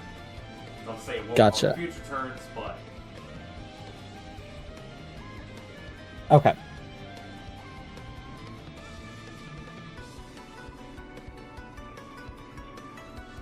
Okay, in that case, I'm gonna swim. One, I'll take a minor action. Am I drowning? no. Perception check, am I drowning? So no, I'm not drowning. No. You're So- not. So mask is working. Cool. Yes. Okay, then in that case, Unfair? full speed ahead! No, I got you. You're DM, I know. Full speed ahead towards Ahead. what I was told to go towards. 30 swim speed. Yeah. So yeah, like I said, these crystals all have undersides. Do you want to go for the small ones or that big one in the middle? Ooh. You can see everything down there, by the way. Your light is doing a good job. Mhm.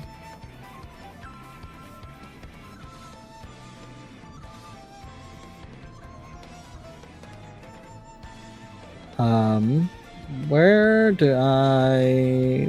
Is there somewhere where I can do just a coin flip?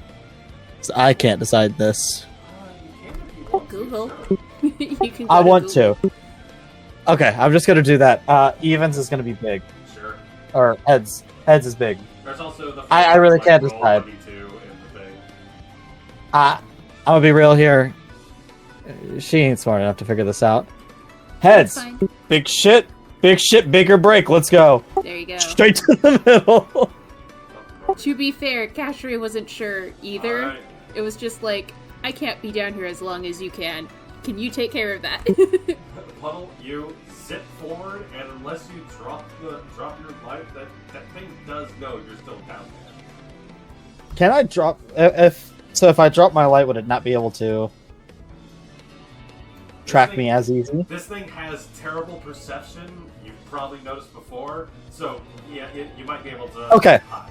Then I will drop my light. And then as I get close to the crystal, can I minor action? Minor actions. Sorry, I'm gonna take You're advantage doing the of whole that. It's fine. Don't really. I'm not a learning logic person. I don't have a brain. Instead, I have perception. Can I look at the crystal and see if there's any structural weaknesses? Ooh, okay. Okay, first things first. Give me an agility roll for stealth, and then give me your perception roll for figuring this stuff out. And I'm gonna say, right as you're swimming up, your light's helping you out. I'm gonna give you advantage on that perception. Okay, agility is a 9. That's fine. Um, And I'm looking. Oh my lord. 7. Jeez. It's hard to tell. Okay. You can't legend point after a roll, can you? I will say yes. You would roll a tribute. Guys will swap out one of those attribute bonuses you got. Okay, higher. I won't do it Okay. because no I don't think it's gonna be enough. I don't think it's gonna be enough. It's math, so. But you get up there. Yeah, I was just. You're pretty sure you can break this. You just don't know where the weak spot is. I was looking to see if there's like any like cracks where the water might be flowing into, because as we all know, when water freezes, it expands by roughly 9% of its total volume. Yeah. You might have to take another shot in your next turn. In order to Okay. figure it out. I'll say that. That's fair. Jerry. Oh, Sorry. I just try to hide behind the crystal at the end, and that's it. You had your stealth roll. You're okay. Yep, that's how I'm Alright. trying to understand. Gotcha. Jerry. I'm gonna try healing Iria again. No worries. Let's see if that goes better this time. I will say Aria's looking pretty good at this moment, so but you can Okay. absolutely still roll heal if you want to. That Better massive safe than sorry. hit they were about to take earlier was severely reduced, and you basically healed almost all the damage they took already. Okay. Well, in that case. I'll be fighting in our first battle.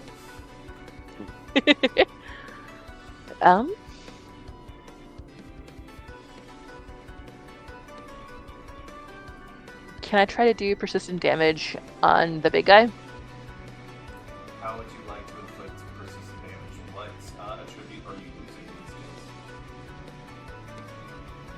Or would you like to DM it to me? Hang on a second. Oof. No worries. Beep. I believe we're going the secrets route, guys. Okay, got it.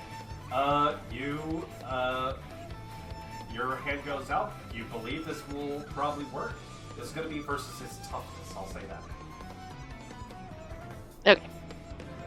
Dun dun dun. And I'll say, before your roll, add an advantage 1 to this situation. Okay. Because of the unique thing that's happening here. Alrighty. Number 4. That is your current max level. So, at entry to level 4, can you describe, or it's up to you if you'd like to, what does it look like as you inflict persistent damage on the big guy? Hmm?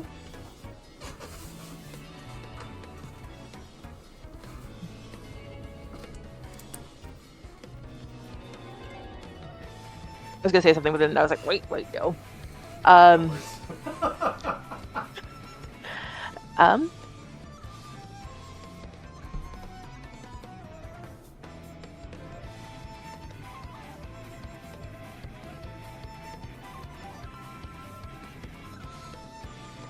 You know what? I'm gonna go silly this round. I'm just gonna say he keeps getting random bonks, like bonk, bonk, bonk, bonk. Parts of his sort of like strange like coating that has over the interior structure starts to bubble a bit and then just kind of ball it back inwards. Tiny little bonks coming in on its own body as it betrays itself. It doesn't know what's causing this, but it is definitely like going ow, ow, ow, and a series of quit hitting yourself that applies from Siri. This is a very interesting application.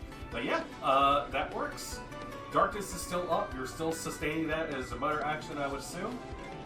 Any movement from you, or are you just going to armchair general this from where you are this entire encounter? You know what? I'm gonna chill where I'm at just in case, because you never know what might happen next. Got it. All right. Shiri, you chill. Kestria, that brings us to you. So sorry. Personal stuff came up. I was getting messages. Alright. Let me just quickly assess this situation here. The demoralized got shaken off. Yes. Well, same verse as... she just grabs another card and throws it at him again. The same damn card.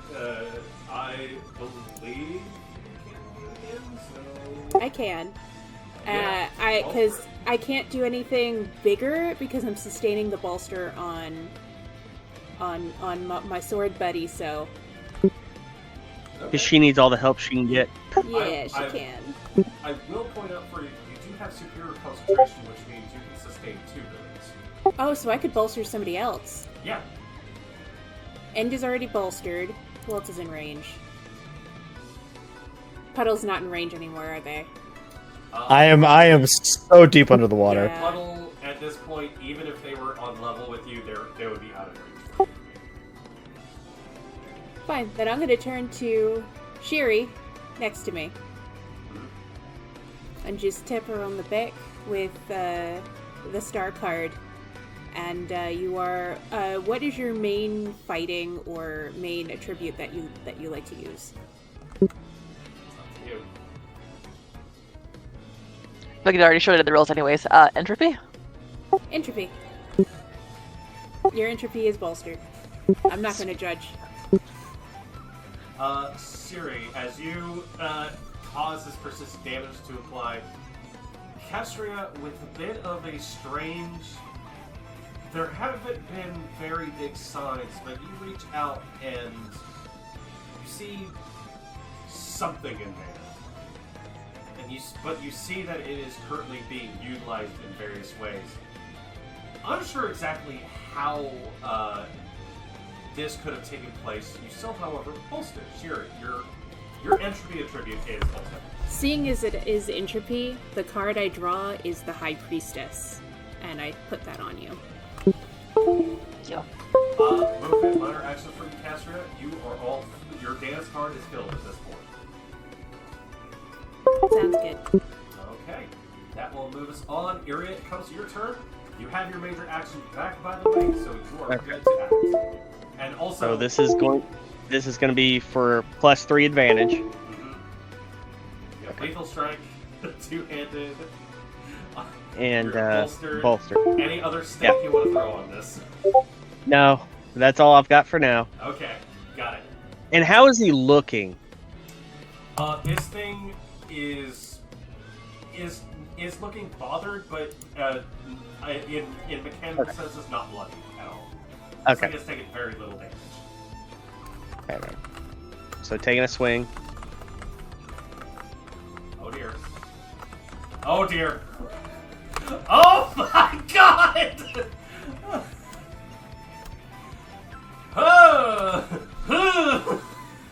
So a 38 goes swinging for this guy. Math real quick. That is a tremendous amount of damage. I'm gonna say he you're hidden. I don't think it can reliably try to defend against this. It is going to take all of this damage, and as an additional Bane, what would you like to apply on him? This is more than an exceptional success.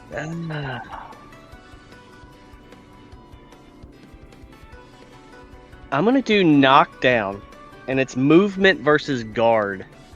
Oh, hold on. I'm so sorry. Give me a second.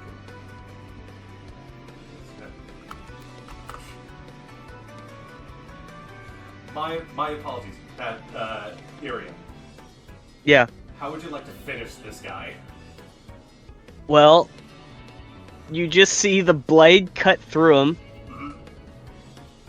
And then, because of my okay, do I know where the other two goofballs are in this darkness? You have an idea they may be close back to where you were from. Okay, so you see the slash, and before he hits the ground, you see the smoke appear. Oh wait, I'm in the wrong one. And I'm taking a swing at him, which I would assume that is at 3 advantage. Give me a... Oh, Jesus Christ. Okay, stop. You're rushing back into the darkness. Give me a perception roll on this. The DC's not going to be very high. Yuria's doing some very wacky hijinks, guys. Oh no. Oh no. Perception. Oh, by the way, Shiri, if you'd like to, you can drop this at any point. So 23 perception. Okay. Yeah, you find it. Okay, so this would be a +3 advantage.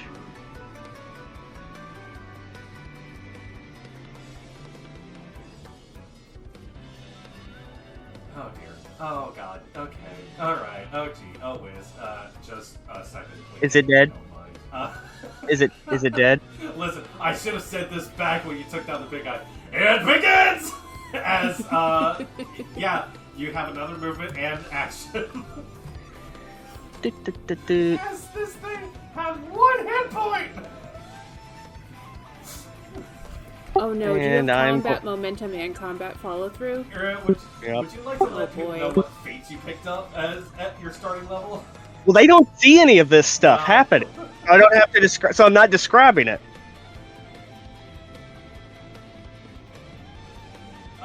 Yeah, go for it. You have a good sense. Oh my god! Area, I may be out of targets for you. Yeah, because I don't know about the other guy under the bridge.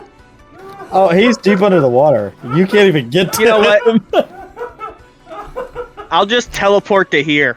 So, Area, what does it look like from the initial slash to the sun reappearance? Right where It just you went are? like, well, you saw the slash through the big guy, the cloud smoke. You hear 2 other quick slashes, and then the smoke appears right back there. A sheathing of a katana, looking around, no other targets in sight for the moment. What?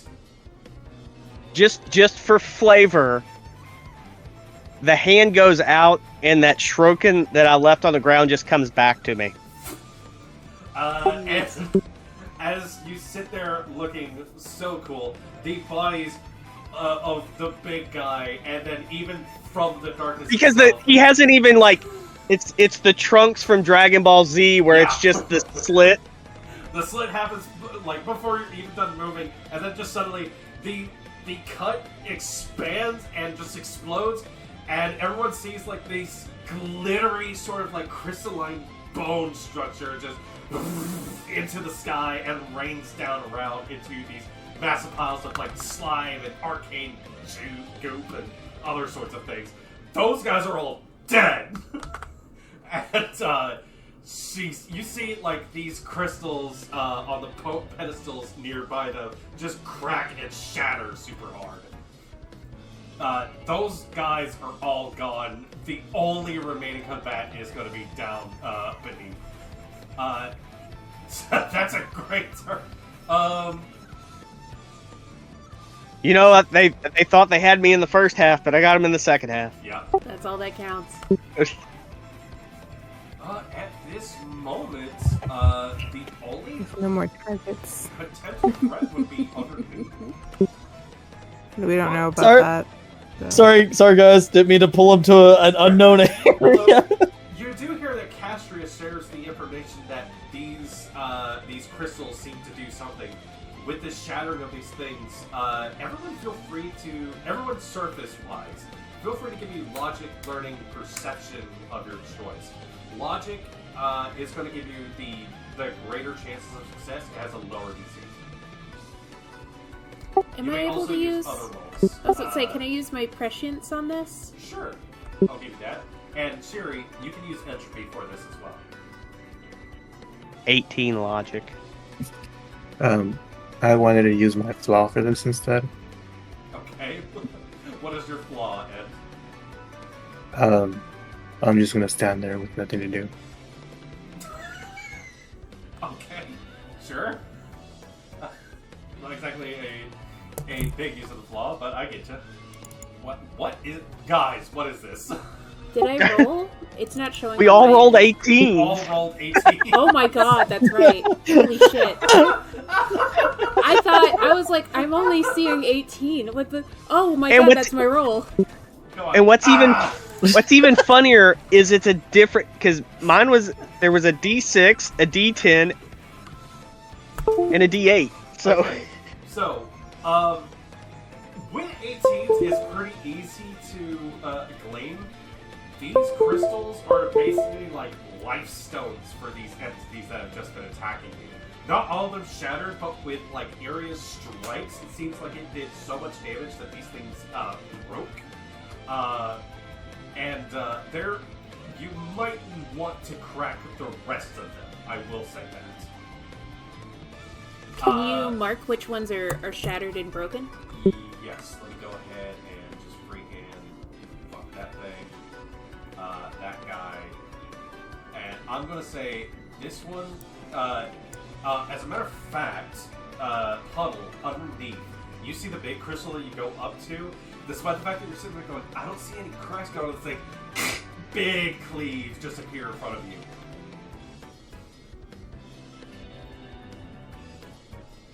With that being said and done, Lola, it does bring us to your turn.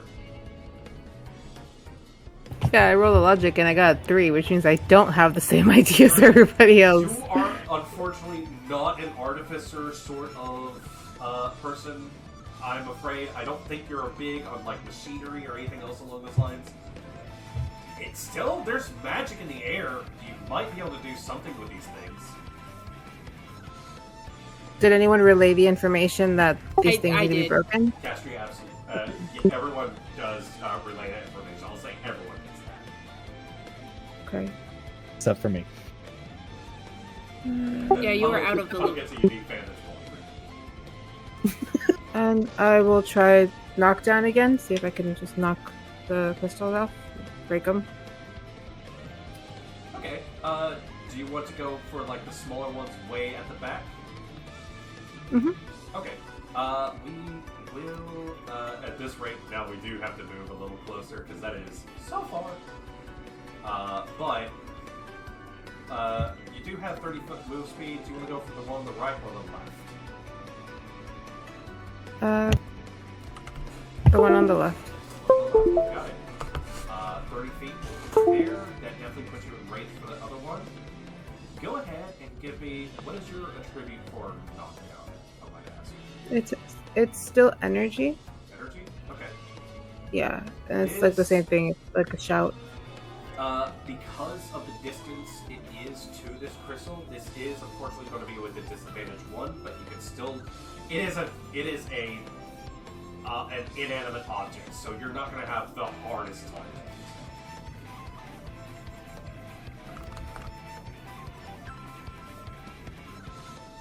Yeah, even with 11, that does knock it off. It is going to take a fair amount of damage. Oh dear. Oh no. Oh no. Oh no! Oh my god! What? What happened? Y'all didn't see Okay, that? So, fall damage in Open Legends goes by attribute dice levels, and in this case, the crystal that Lola shouts at and knocks down.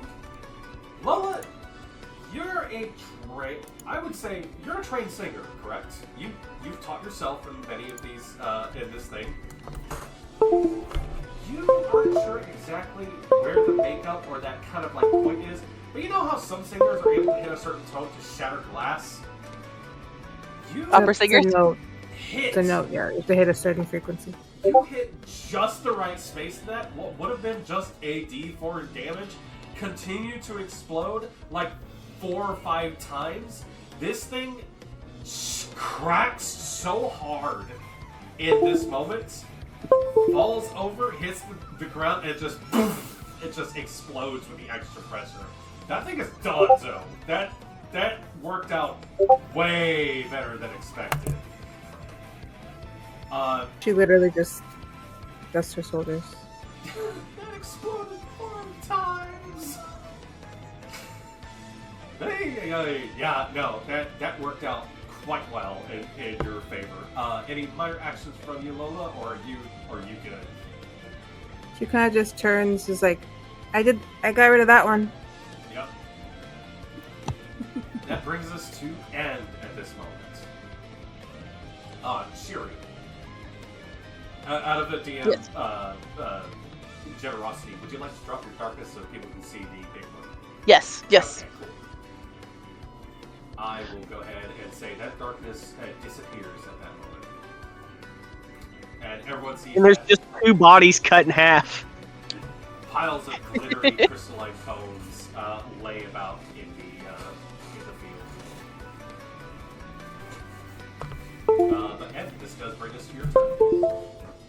Targets are mostly down, but you know that the crystals are still attempting to do something in this case. And there's a large one in the middle, right? Or... Yes, there is. Alright, can I move?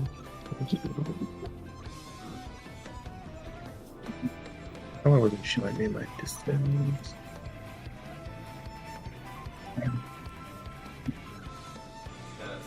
Oh, Yeah, the yeah. drag ruler thing is a little weird sometimes. Now, use my movement to get in front of it. And then,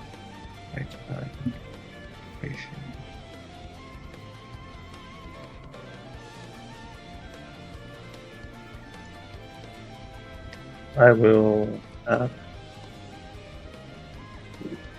just swing at it with my long sword. Yep, this will be a might attack, I believe. And two-handed, everything else along those lines. And it is the advantage 1 because of the bolster. That was terrible. But nat 1. Unfortunately, with a nat 1, your sword glances off the side. You're still getting used to this sword that's been given to you. It's the strange design of it. It's like, you've seen swords before.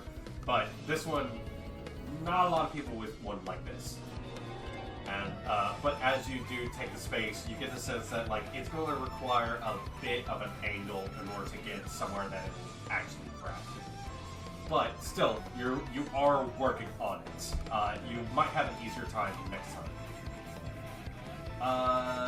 Any minor actions from you before we move on? No. Okay. Puddle, the one that you slowed down, is it's still trying.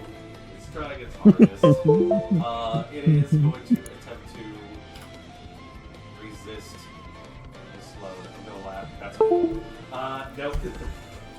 And it is still like the other stuff. No, that actually would take its speed to its movement to resist. It's going to try to do it again just because otherwise nothing else is going to happen. With that, it's able to shake off the slowed vein, But unlike Immobile, it does not get any move speed for this, so it just sits there and glares at you. That moves us on. That brings us to... Oh, your turn. So now I see cracks, right? You do see one big crack as appeared, yes. So there's a lot of... I'm surrounded by water, obviously, because I'm deep underneath it. I want to just hand out, kind of channel towards this big crack, and as much water from the area around me, I just want to force it inside and try to burst it open from the inside. And as I go push it in there, I do want to freeze it, so that if it does, if it does break, I have something cool I want to do. Got it. Give me an energy roll. That sounds like the appropriate tribute. Would I roll that with my focused or not? Yes, I would say so. This is a... Okay. This is kind of like a general sort of like action roll. Oh dear. Oh dear. Does a 31 do it? You describe for me what exactly happens to this crystal from your side as you break this thing. It's hand out.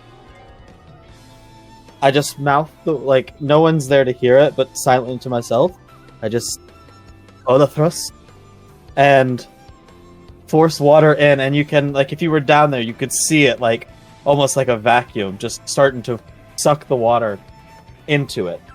To the point where at the top, where the cracks were forming at the crystal, everyone that's looking at it from the top could see the water start to get a little bit of water like leaking out of it, to the point where it starts to like spray one direction there and spray one direction there, and then just it shatters and a huge fountain of water comes out. But as the water comes out from the center of it, it starts to freeze up into this like huge like frozen, almost like imagine like a fountain that just got frozen mid go, suspended all the way up into the air like 20 feet, just super elegant and like natural. There's no, intentional pattern to it, just as water would flow. It's frozen just how it is, just straight through the middle.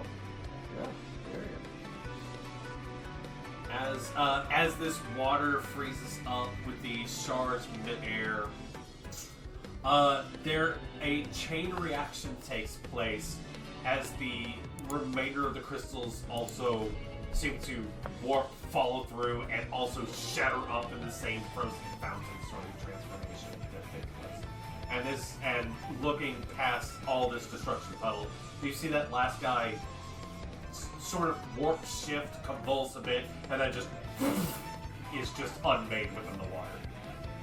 Just flip them off. That brings everything to a quiet still. And as sounds of water drip off of these fountains in the middle, everything seems to quiet down. People start to catch their breath. There's a voice that permeates the air. These many hearts bear many eyes. Have they come seeking the secreted prize?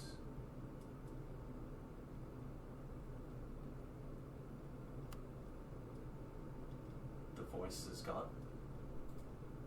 And as quiet falls around you again, we're going to go ahead and take our break here. So, we will be back and venturing further into this place. We'll give it about 5-10 minutes, guys. But with that being said, first combat over. Congratulations, guys. That was well fought. Oy, oy, oy. Well fought? I swam. What do you mean? No, you guys came up with plenty of clever tricks. I really enjoyed that. That absolutely worked out great, I feel. So, take 5. We are going to be back in a short moment. So, stretch, do what you need to do. We'll get back to this. All right? Alright, I believe everyone is back. We're all sitting here. So, as things die down, these sort of puddles that look like they were starting to a little bit of like reanimate themselves in various ways, also just kind of like quiver a bit, shudder, and then just go and lie flat, turn into puddles, and then slowly evaporate, leaving behind these little crystalline bits and bobs of like mimicries of like a skeleton sort of left behind.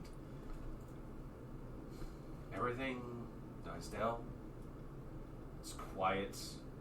There's no additional voice line that's coming on over the speakers, the non-existent speakers of this place. You guys just have each other. And maybe Puddle bringing herself out of the water at this point. Not yet. I want to see if there's anything still deeper in the water. I'm gonna do like a lap around, Okay. see if there's any like Deep any dive? drainage points, anything that someone might have been like walking next to the puddle and then just accidentally dropped like their phone in. Anything like that. Is there anything that's fallen to the bottom? Intake, outtake, pipes, You know what? anything that I can ascertain. I'm not going to say no. Go ahead. While you're down here, go ahead and give me a perception roll. And we'll see if you find something. 22? Okay, give me a second. The rest of you go ahead and check in with each other. I'm gonna have to find you something. Yay.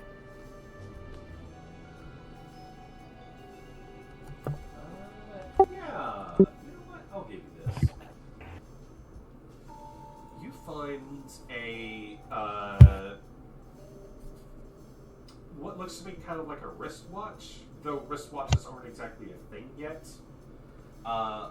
But for the sake of it, you find like a little like metal compartment with like straps to it.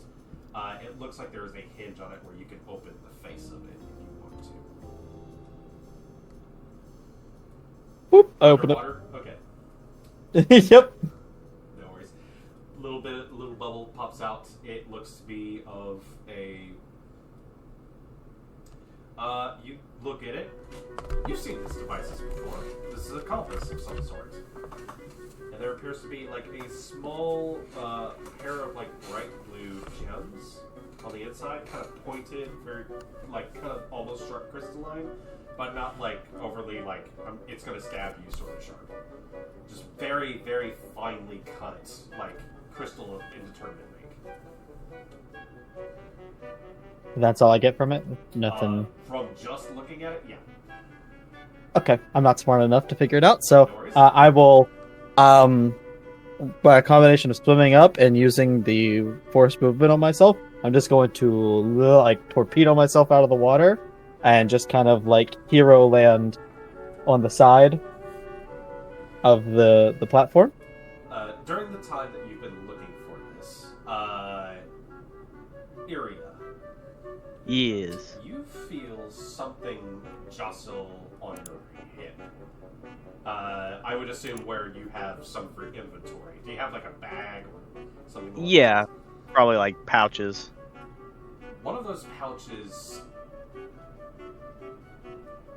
jiggles and tugs and attempts. You get the sense that it is attempting to free itself. I immediately grab Go ahead and roll might for me then. my. This will go over well. But we're going to call this a contested. I think it's going to beat that.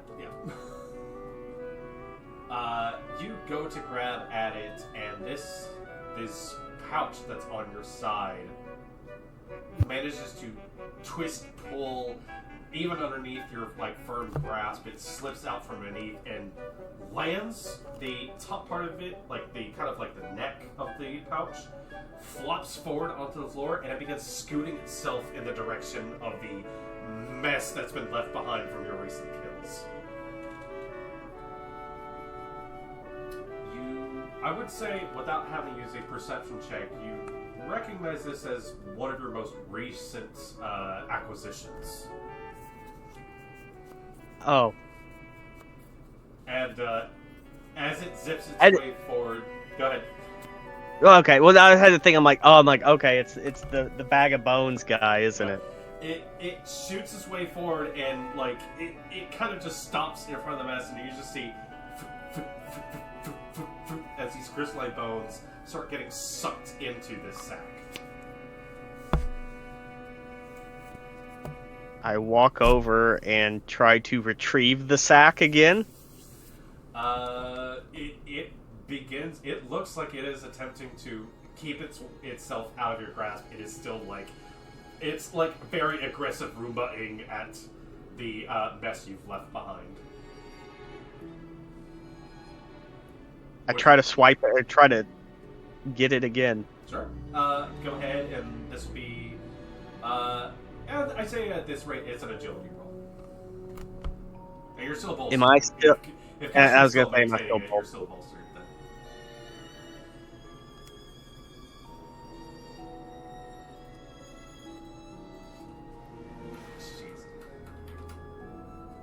Jeez. You go reach down for this thing. You manage to snag it by the neck, and you feel the full body of it start to twist and pull and yank in weird different directions. But you do manage to seize it up before it's able to do more of this endeavor. And do something dumb. I'm gonna open it up and look in it. You open it up, look inside. In the darkness, you see that skull staring back up at you. One of its upper teeth has been replaced with a crystalline tooth.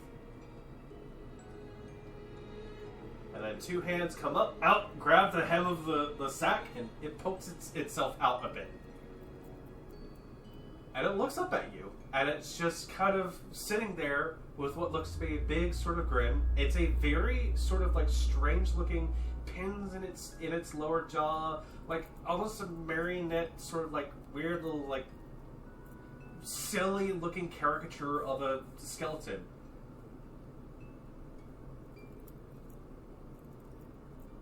Freaked out, I have to drop it. You drop the bag, it lands, poof, the sack falls away from it, and this tiny skeleton, almost gnome size, even smaller than that, jumps up, its legs pinwheel, and it runs back into the mess and just starts going and continues to devour the mess that's been left behind. These things were just made out of rock candy, for instance. I'm just standing in shock and awe of whatever this thing is.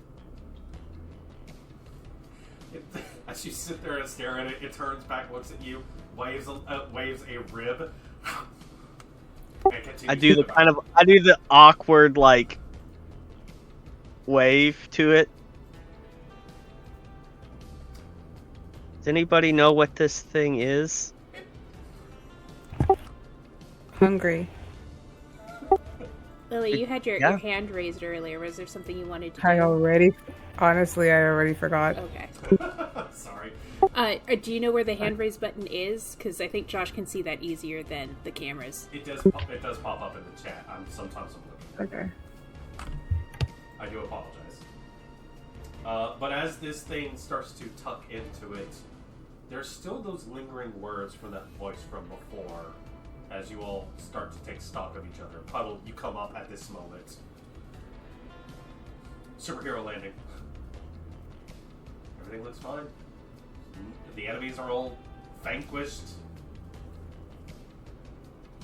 You saved the day. I do a little bow and then tride it back onto the back.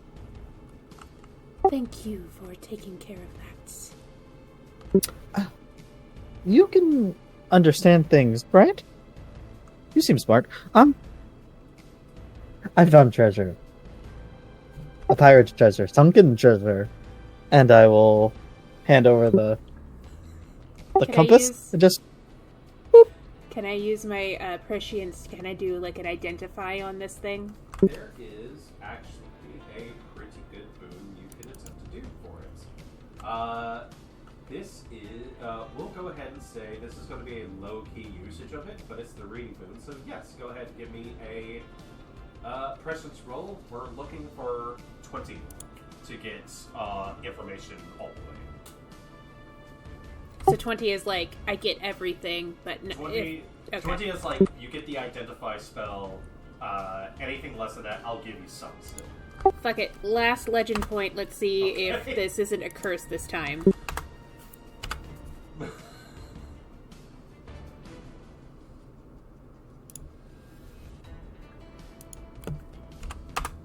Okay. 28. Or actually 29 in this case. Yes, 29. Looking this thing over, this is a very unique compass. This is the Seeker's Crystal.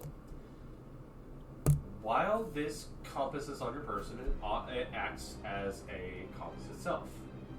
With a little bit of experimentation, first off, no, this thing is not cursed. Secondly, one of those little crystals, like the kind of little like diamond-shaped one, is removable. Pull it up. You circle it around a bit. The compass follows this crystal. So if I were to give the crystal to someone, we'd always be able to know where they were, essentially. Or if I put the crystal in an object and that object was somewhere else, we'd always be able to find it. This appears to be a normal compass with an additional tracking feature that you can use. Now, there was one crystal in it. Was there by any chance, like, a space on there where another crystal could have been?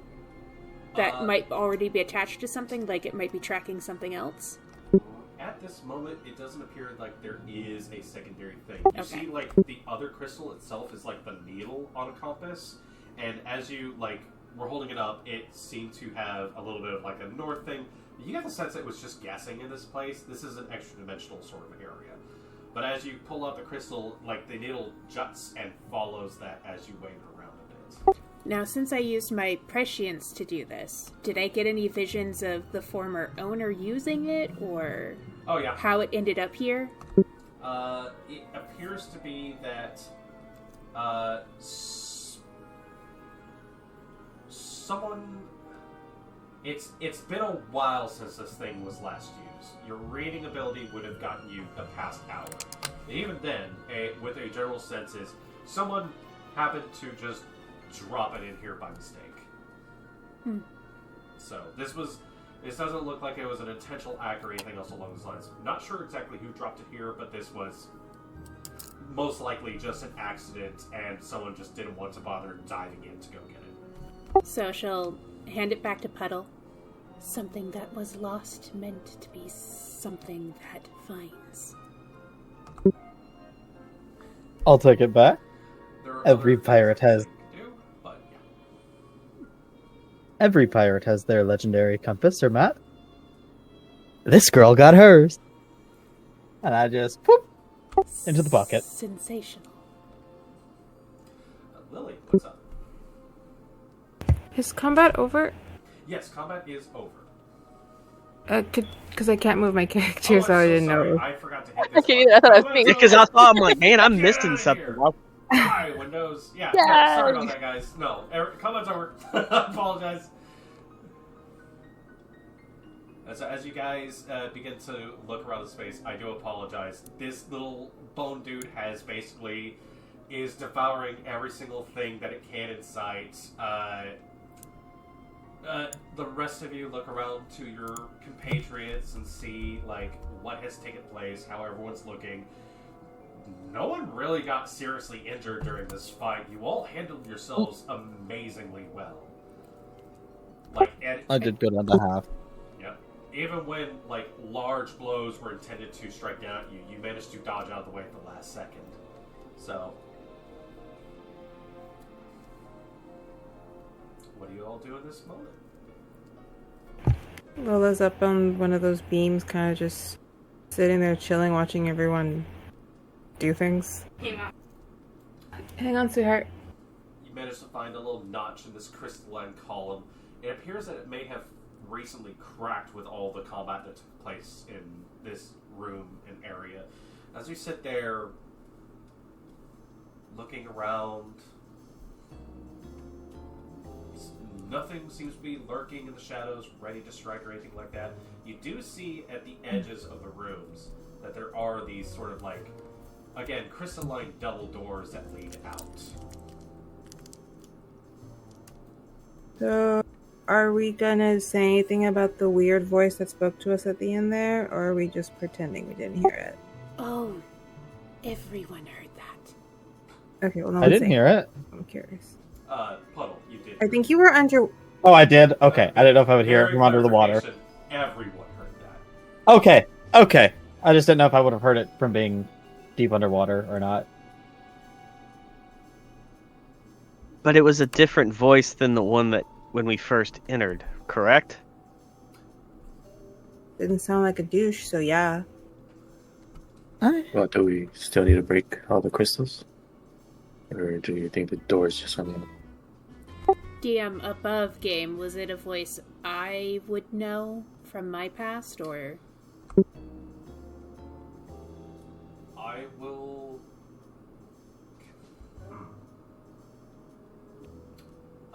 Castria, for your benefit, give you a learning roll. I got nothing in learning. Yeah. I will go ahead and Bolster? say... I'll take it. Okay. Yeah. Siri, you reach out, give them a bolster back. Is there any shine to this sort of helping hand you give them? Little white sparkles. White sparkles this time around. As this hovers around you, you feel a little bit of clarity and clearance, Castria, as you do your inner sight. You've never heard this voice before. As a matter of fact, you even look to all of your companions, and you can pretty much tell no one else has heard this voice before. This is a new voice for everyone. A new ominous voice. Interesting. It's like voice changer magic or something.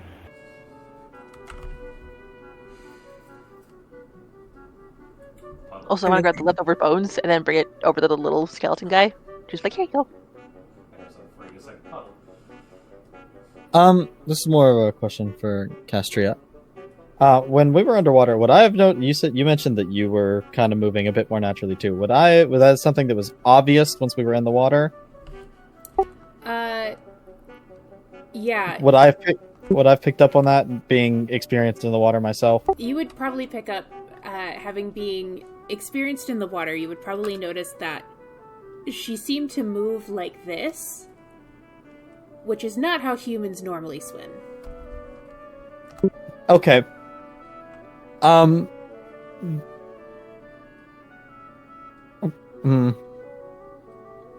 I'm gonna can I do a learning roll? Covered her bottom.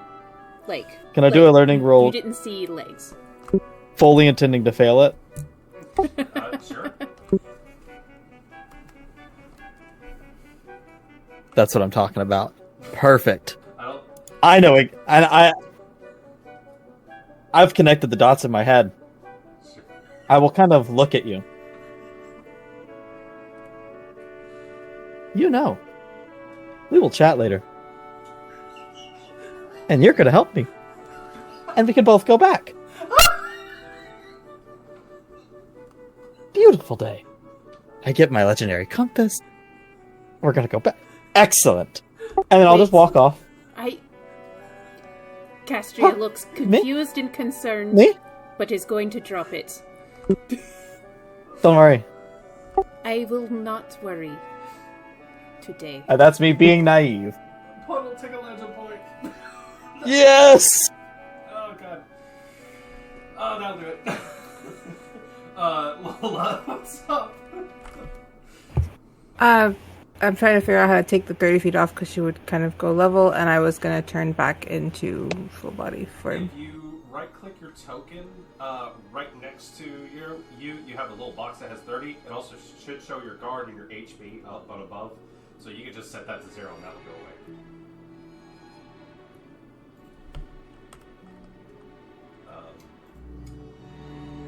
It didn't. You might be seeing GM controls that we don't have. Here. Oh, yeah. Sorry about that. You're all good at that point. Are you able to, is she able to go back to full size? Yeah. With a bit of a focus, you quickly just with a swirl of magic, you reappear in your more medium form, which you can always just click and drag from sheets onto that space. No, there's 2 of you.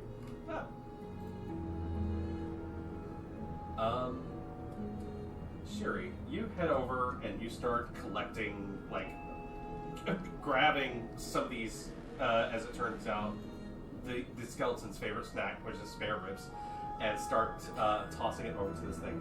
You look down at this thing as it has been, like, chopping away, making weird, like, it looks like it should be making, like, extra sounds, but it doesn't have, like, you know, the rest of the, like, the body parts and stuff, so it's just, like, very animatedly just going, like, that full, like, chainsaw kind of typewriter, like, nibbling down like it's a corn on the cob sort of situation.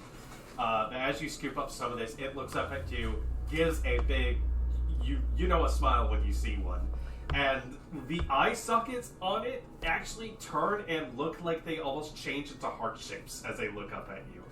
As it just it gets up, does itself off, readjusts its head a bit, and just puts its hands together and just smiles up at you, beaming. Are you hungry? Full bubblehead. Voila. Yeah, it quickly just stretches a bit, dives into the pile, and you just see as it is snaking its way around, devouring the rest of the contents. Fair. But it seems to have taken a very, very big liking to you. Okie dokes.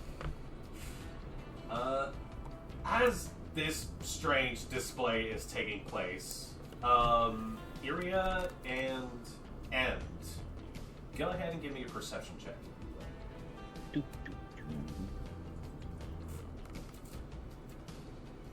no failure on this one, but greater results for greater rolls. Okay. The doors... Excuse me. The doors on every single wall simultaneously click softly. The both of you would understand this as the doors have unlocked at this moment. It doesn't seem like you're going to have to break your way out of here.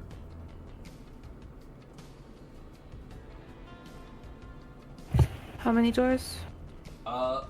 Judging from everything, aside from the ones you came in, there are 3 sets of double doors leading out in each direction. Eeny, meeny, miny, mo. Guys are terrified. If you call it, let them go. Eeny, meeny, miny, mo. I say center.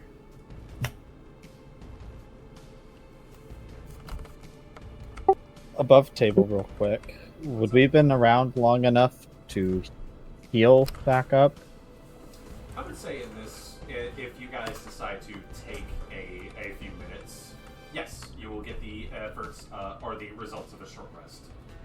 Okay, I just wanted to know because I'm currently at half HP. No worries. In Open Legend, taking the rough equivalence of 10 minutes to stop and take a breath without any pressure or stress or anything else along those lines. Everyone heals back up to full HP regarding lethal damage or anything else along those lines, but no one took lethal damage during that. So. Everyone gets back up to full, takes a moment, breathe. Lola, you gesture for the doors opposite the ones you entered. I would like to Sorry, go ahead. You're fine. Castria is just gonna kind of slink up to you. Oh, wait. You moved back. Never mind. I came back to tell you guys that I chose which one I chose. By the way, you have such a lovely voice. How come you have never come to perform? Surely you would be a hit. Some certain things tend to happen when I sing. Oh. You prefer to keep your powers secret? The people who fund my lifestyle prefer to keep my powers secret. Oh, I see. I will not implore more. Yes, because my allowance is really good. I don't need that thing halved.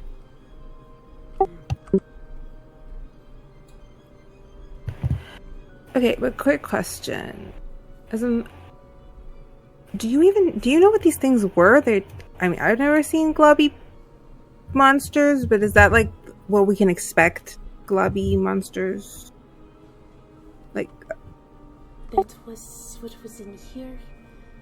I could, since we are sitting around, take a moment to do a reading. See what might be in store for us next. Yeah, because... globby monsters. Can I take the minute to do my precognition on what we might be facing next? Yeah. If we intend to go through the door which Lola has chosen. Yes. And I believe... Actually, in answer to your question, Castor, there's a few songs I can sing that nothing happens to, but people don't like them, so I just keep them to myself. I'd love to hear them sometime. Music is... Let's survive this first. Music is one of the comforts I enjoy most. And food. I love food. Any Do you reason want to to go put through? some blues? I love blues. So I'll sit and I'll start drawing cards and laying them out on the floor while whatever End is doing. And hopefully I'll be able to get a read on what's going on. Iria, you clearly see End is heading for the door that Lola mentioned earlier. Okay. I'm more fascinated. I'm probably back here with Suri, just staring at this skeleton child-like thing, just trying to figure it out. But I do see him walking, or see her walking away. Yeah. As the time passes over this, oh dear God, and just making choices. As the time passes, you folks take a moment to sit, recover. Those of you who've taken a little bit of damage, take a moment to shake things off. And eventually, this tiny, like skeleton manages to devour the entirety of the bone pile, and is basically been sitting there in like what remains on the floor. You're not sure how, but the skeleton has a little bit of a pot belly, and it's just like gives off a little tiny burp. It's just very satisfied little guy.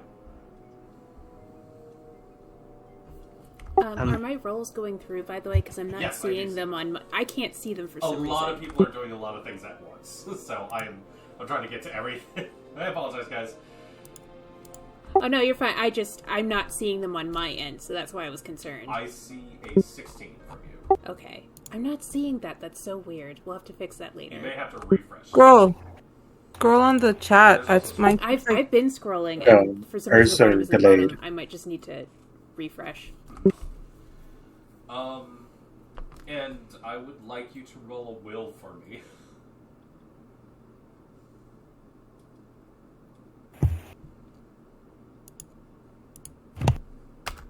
Okay.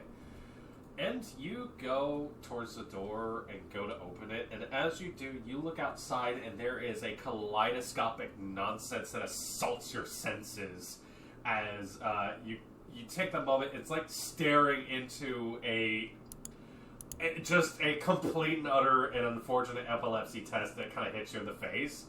But everything starts to, like, you just kind of blink a bit and just focus yourself, and eventually it starts to, like, slow down. Castria, with your... lay them down, see the glow, and then just kind of go into a trance. With your trance, you see past the doors that End opens. You see from the opposite side of where End is standing, with her head poking through this door and just taking a look down. Your viewpoint goes back as you see the space that is beyond has been reshaping itself fully. There is as if something to do with Lola's decision to take this door has manifested a strange will within this place to reformat the way forward. An illusion of choice. You see your viewpoint turns and shifts as if you were looking through the eyes of another being. As this thing looks back at End, forms these impossible stairways together that crawl up over to the side under into various degrees and other sorts of things. Eventually it leads to a short hallway that goes into a chamber. And as if knowing you're coming, splatters of paint appear above this doorway.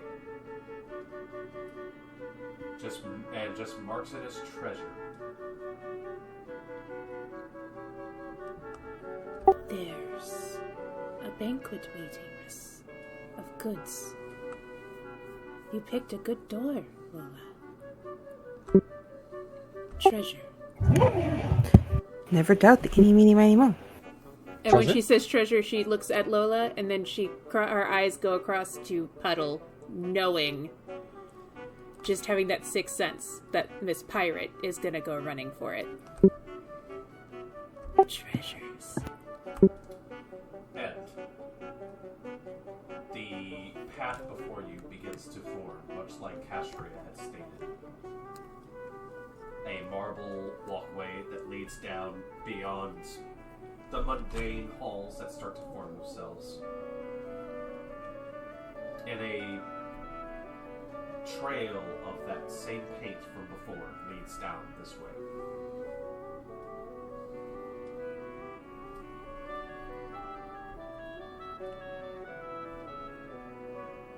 Oh, cool. Now I just close the door back. Click. I call the cards back to my hand, stand up. Shall we?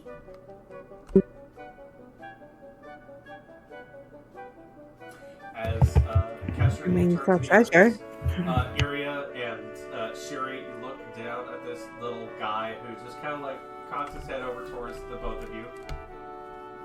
Holds a finger, stretches, hops up onto their feet, and gives a little wave and just starts like kind of sitting there. You don't know why, but for some reason this thing seems like it is incapable of just standing still. This thing is constantly moving just ever so slightly. There's no musculature, no breathing or anything like that, but it's still in an animated state, like it is just wiggling back and forth, like it's just kind of having a little bit of a jig to itself.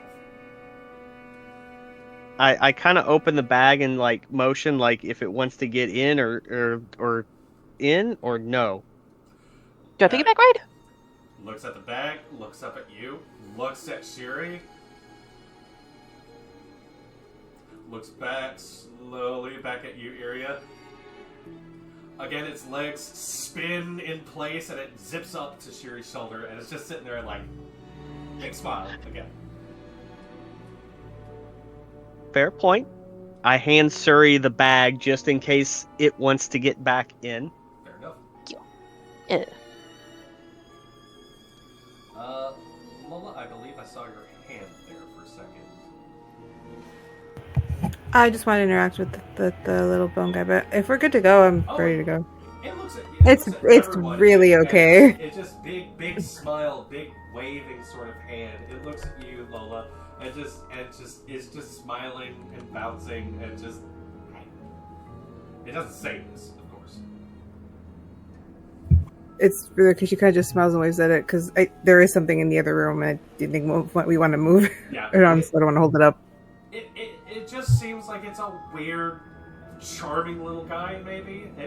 No verbalization from it, but it is just sitting there. It just is happy, is looking around like, where are we going? And she will ask its name though, like to someone. It's like, does anyone know their name? You want to call it the bag of bones? It points at the bag and the tag that rests on it. It sits there. It doesn't verbalize anything, but the tag does say "buddy." Oh. Little buddy. Skeletons are one of like the 15 arch nemesis of pirates. I don't trust it. But it is What? it is so adorable. And she just Why very gently pets it on its head. Skeletons, like cursed skeletons in caves with buried treasure? I don't trust it. Puddle, the moment everyone else is not looking at this little guy, looks at you, goes. Just You just don't know does. how to make sound. Ah! Ah! What's wrong, Puddle? It's evil! Petal, You it's know, this no. did bag. you see it? It's this bag. You don't know What is it how gonna do the to moment you? everyone looks back, there's a little handle above its head. And a single droplet of water can wreak unimaginable damages. That thing is a catastrophe waiting to happen. And when it happens, and your ships go down and mine is afloat, let So it be you're known that saying- I am... Okay, but we really gotta figure out a different. Are you name. saying all Why do we keep skeletons are naming evil? Like this? Literally all. Not... You're putting a word that I don't like to use. Good, evil, bad. Yeah. Well, what are words, really? They are just the arch nemesis of pirates, along with krakens, sharks. Do Police. pirates But- always work in such Drowning. absolutes? But I have a skeleton. She has a skeleton. She has a skeleton. So are we enemies of pirates as well? I have a skeleton. So Oh, you're no. your own worst enemy? What is happening? The little guy, for all intents and purposes, is Jack Nicholson nodding. And Puddle's existential crisis. But this is a philosophical question we can answer. He put you up to this. He put you... That thing put you up to this. I will believe none of your witchcraft. Big Onward. puppy dog eyes at We have everyone else. treasure. We have treasure to obtain. Onwards. And I'm pointing at the wrong door, I will say. I am pointing at the wrong door. Other way, man. Castria will Other way. gently- Turn around. Yeah, Castria will gently tap you on the shoulder and point towards the center door. That's the one. Yes. Right. Lola will put two hands on, if I can, with consent and permission, on Puddle's shoulders, or at least like hover. Okay, let's move it to the treasure. Move it to the treasure, away from the tiny skeleton. I do want to put a resistance on myself as I stare at the skeleton. Against I just- specifically skeletons. Hand over. You're literally a water. I can't push you. Come on. a slight ice chest piece appears. That just And we're back in the Stanley Parable. Everyone feel free to take a legend point. Yay! Just having gone through that. As you guys make your way back, and I believe you perhaps lead the way out into this corridor, following after this yellow painted line that has led you to that earlier chamber, it shrieks and curves its way upstairs, leads down further hallways. At forks in the road, you see that it's like very much like it. At some points, it stops, turns, and then makes its way back down another sort of pathway. Do you guys continue to follow this? Is it the same from my vision leading to the door with the treasure? Castria will very confidently go. Okay. You I'll all- follow like directly next to her. You all follow after this. You find yourselves towards what looks to be massive, sort of like that kind of like drywall mixed with concrete marble sort of like archway that in very broad painterly strokes has spelled out the word treasure. Not fine writing or anything else along those lines, but big broad strokes. Like Puddle, you would know as a painter, like the biggest, fattest brush you could find, for instance, and just writing big graffiti words.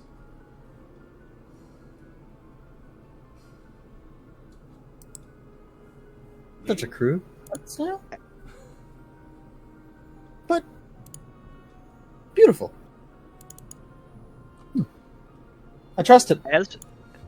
As we're walking, I'm like, I don't know if this man was smart, but if you were trying to hide treasure, would you really be writing treasure this way? That was my thought too. I was like, But this guy does. I would. From everything we've seen, of course you would. But from everything we've seen, this guy isn't the brightest. It might be here for him. It also might be that he doesn't remember where he put it. And just put like the label of what it is so he knows. Yeah. The vibes I'm getting.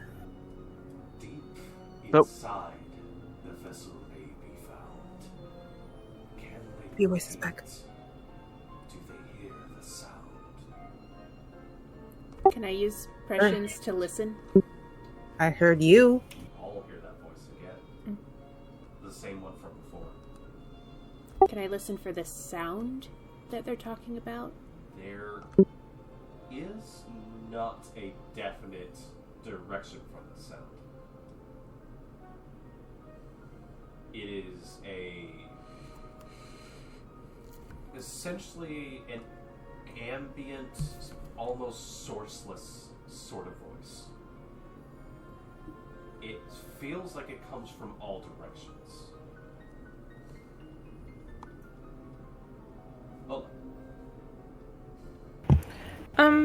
You said that it feels like it comes from all directions. Is there a way I can see how sound carries in this area?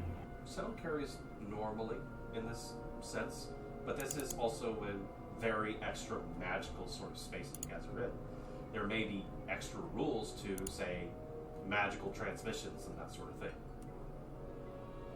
And So if two and two together, this seems magic.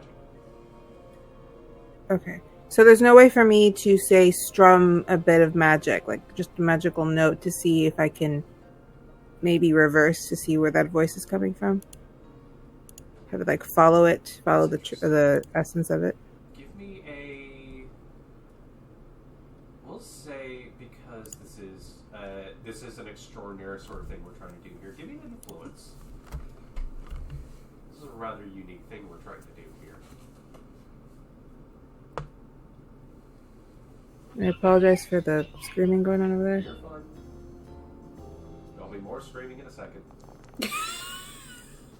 I got a 19, I believe. 19. Is this close to the 20? You hit a note. Goes out. It's not the same as how you're hearing it, but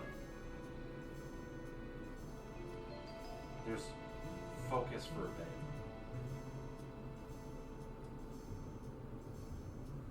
You definitely feel like you're on the right track. As if there is still a signature coming from somewhere. And despite the fact that it does not follow the same method and like scientific like understanding of like how sound waves work, the magical signature, you manage to just hit like the string of it as it is fading away. The path absolutely lies forward.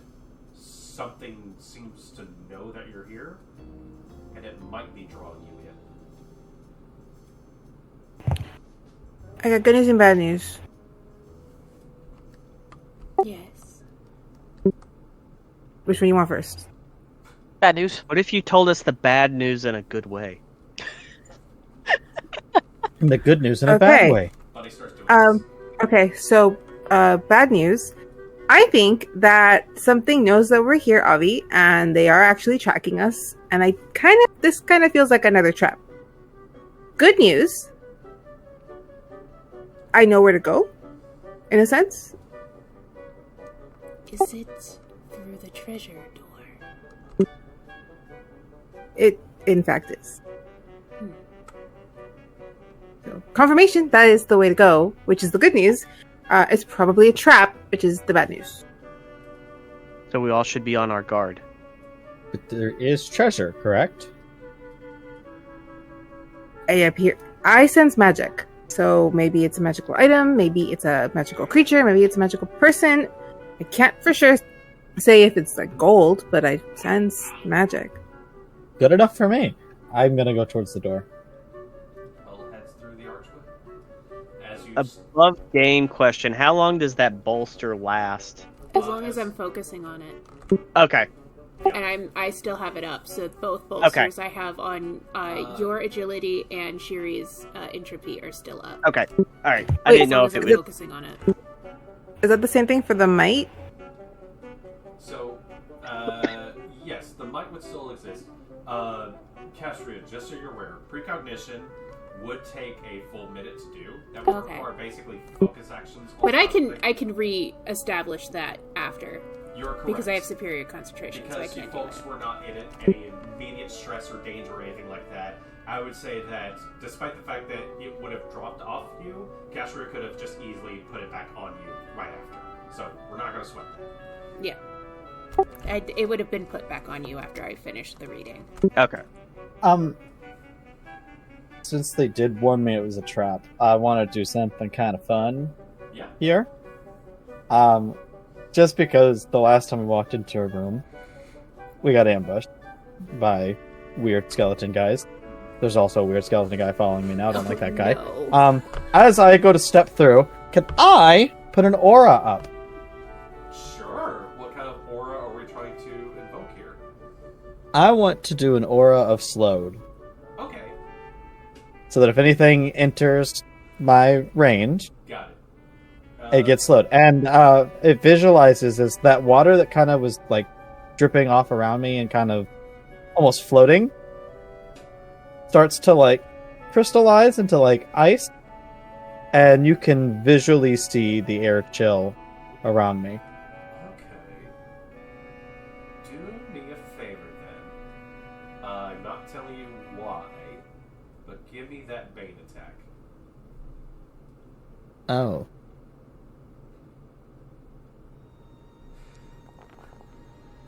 Joke's on you. Maybe you're the trap. 13. Alright. Bubble steps through this archway, manifests a chilly aura around them. And as they step into this space, lights flicker on in various magical ways.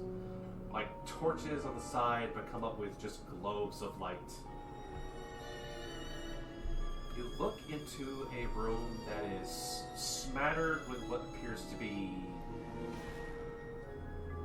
like work desks and glass cases surrounding what looks to be all sorts of magical sort of paraphernalia or items of different sorts and makes and things. You've seen things like this on your way through the shop with the little magical tchotchkes and things, but these things in here look definitively distinct and curious to each of you. Puddle, I'm not going to make you roll a perception for traps because there are no traps there. Because thank this God. is something that sees common foot traffic by the guy who lives here. And I don't think he would know how to set something up so that it doesn't trigger every time he steps past. But as you look about, you see this just massive chamber filled with all sorts of odds and ends of what look to be very clearly like experiments or research projects or other sorts of things. And beyond that, there's another archway, darkness beyond it, that Castra you did not see before this, but has just been etched with the words records and storage. Castria goes straight to where it says records and starts digging through any files. Iria does the same. It is a significant distance to this door. As you approach, a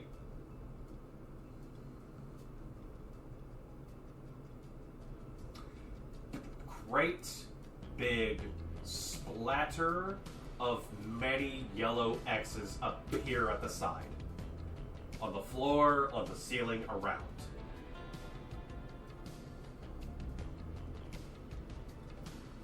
Puddle, due to your slowed fate that you decided to invoke, you see one small yellow trail lead back into the room that you're currently in and veer off in one direction.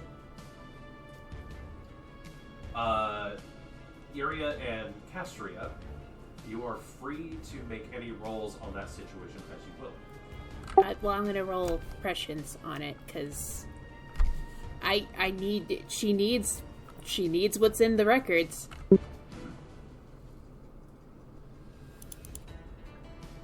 And I think I'll also extend that to Iria as well. So, to read on what's going on with her as well, because it's like, what is going on here?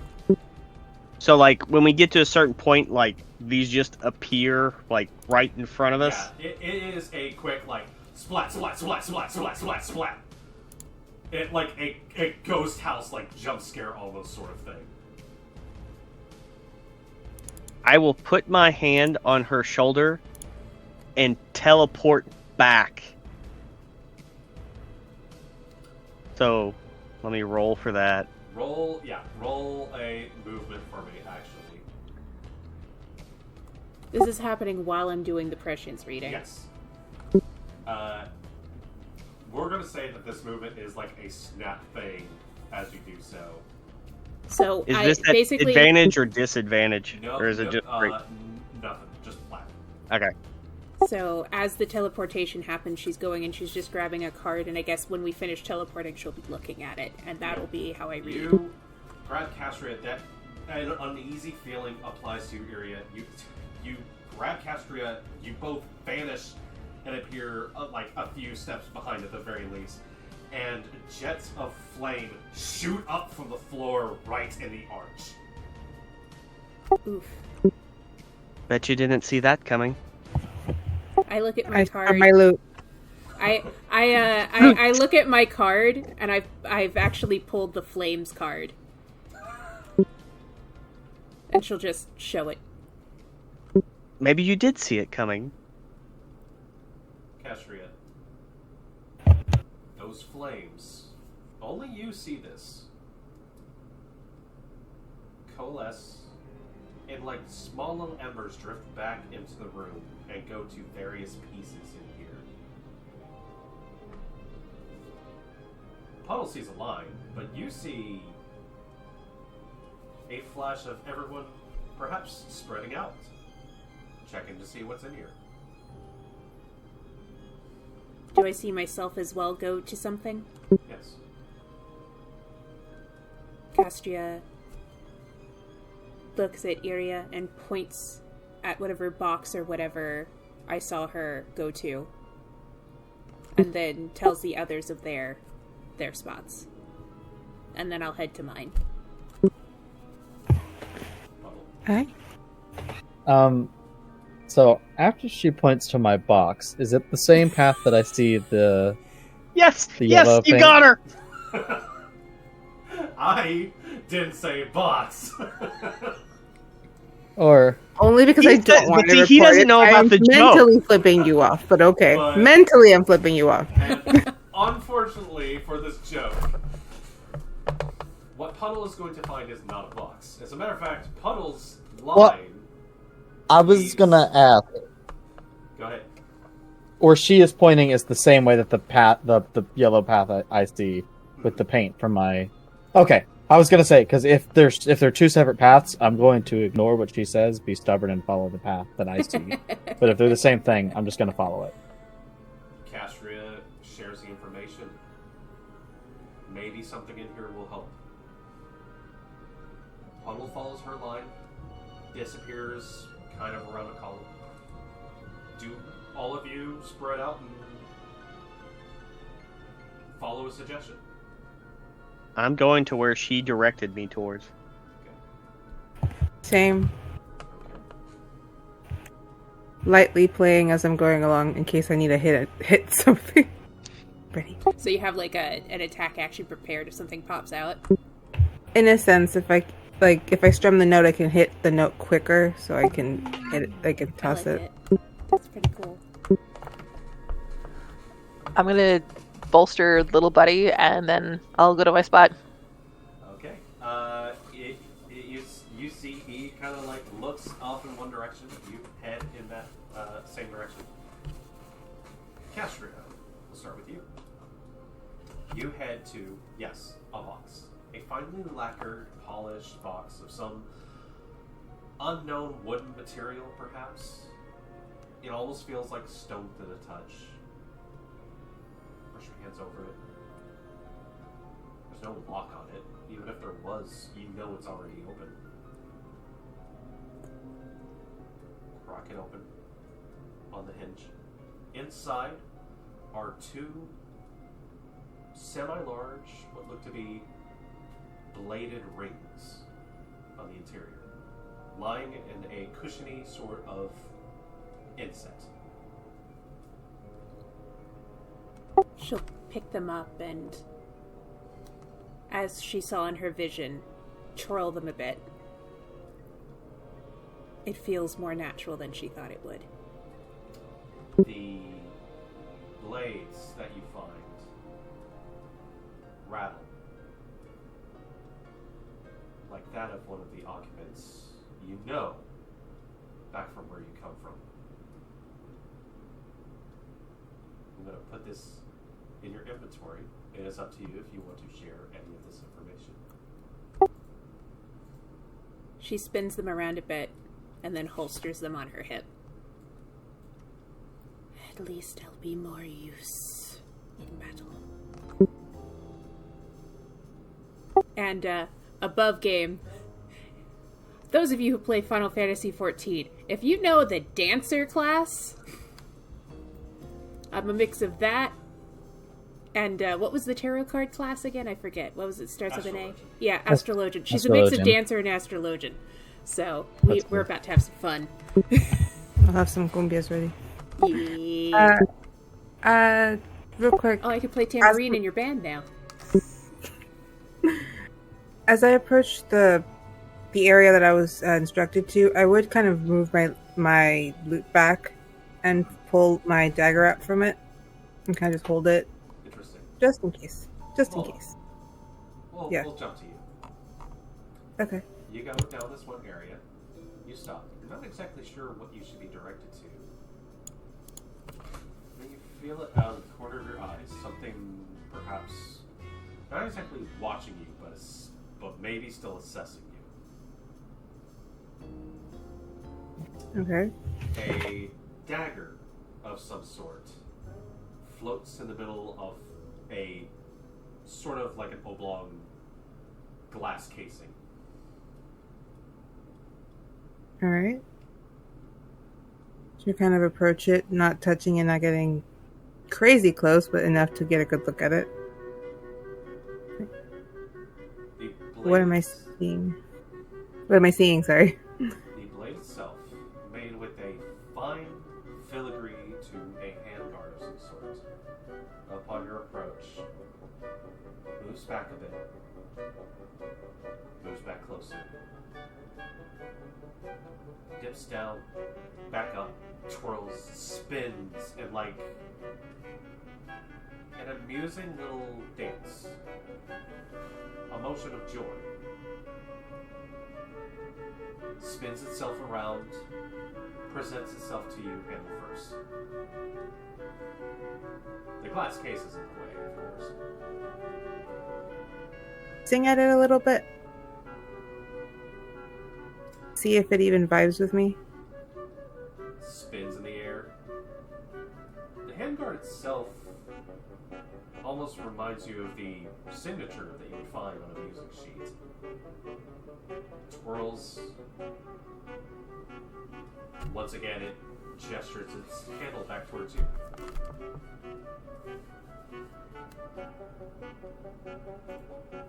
Can I try and break the glass? I assume there's no way to just pull it off, so... You go to break the glass, and in your motion, the blade also rears back and, with both you and it striking at the same time, smashes the glass into powder. It zips around you, flips into the air, comes back down, and rests itself into your free hand. It feels very bright in your grasp. She kind of like holds it, looks as like, I need friend. It's, And I keep you hidden. There's a soft sound that plays in your ear or your mind. Like a whistle, like a chitter. Something along those lines. And you have a new friend.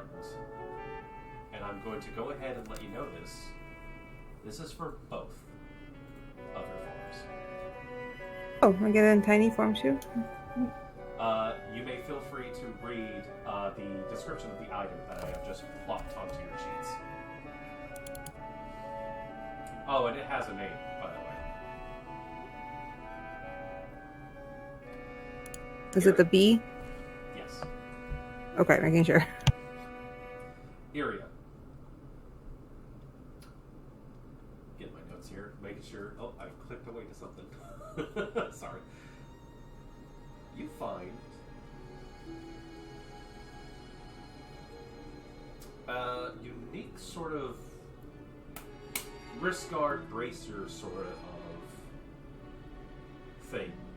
Looks like it's can be easily fitted, something along those lines. There's a compartment back on the wrist with what looked to be a strange, unique slot of some sort. Like it's a magical contraption. A device.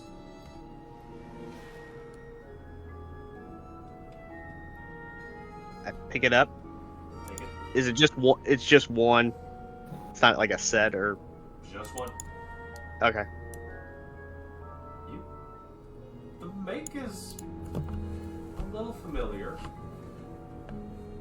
And as you turn it over in your hand, it seems like this will fit quite well on one of your hands. Put it on. It fits. You adjust it a bit. Flex a hand on instinct. And a small glass orb appears on the flip side, filled with what looks to be a little crystalline dust.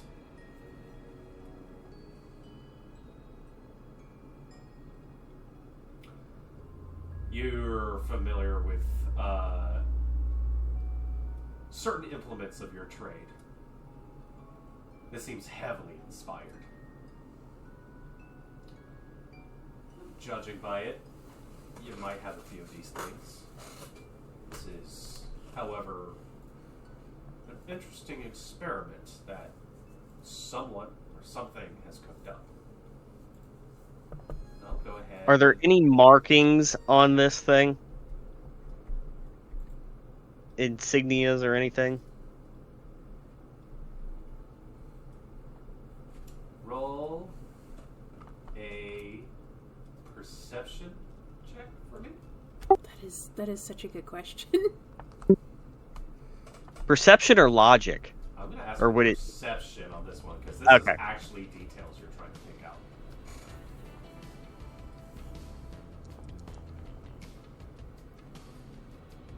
There are incredibly faint markings that look like they have perhaps faded with time, or mayhaps whoever was designing this wanted to add a little bit of extra but never got around to fully designing this. Okay. It's maybe if you take time to ruminate on it, you might be able to make the details further in the future. Because I figure probably I'm not going to spend a lot of time because, like, we're still in an odd situation, so I'm not putting all my focus Thankfully, on it.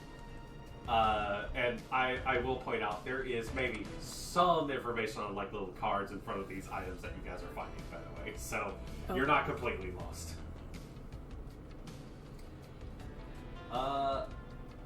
End. You find,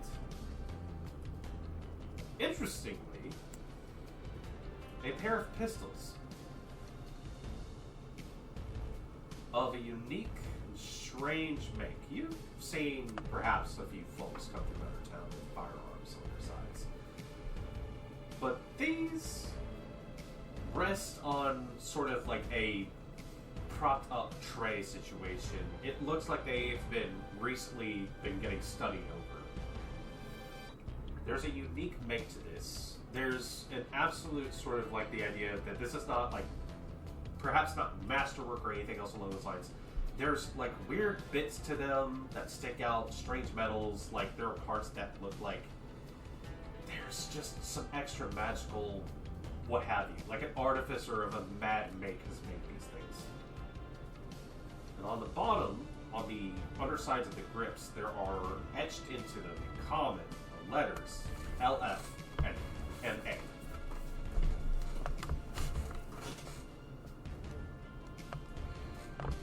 Walking up to him with her shield that she had in her hand, which is digitally just vanish, and standing in front of him,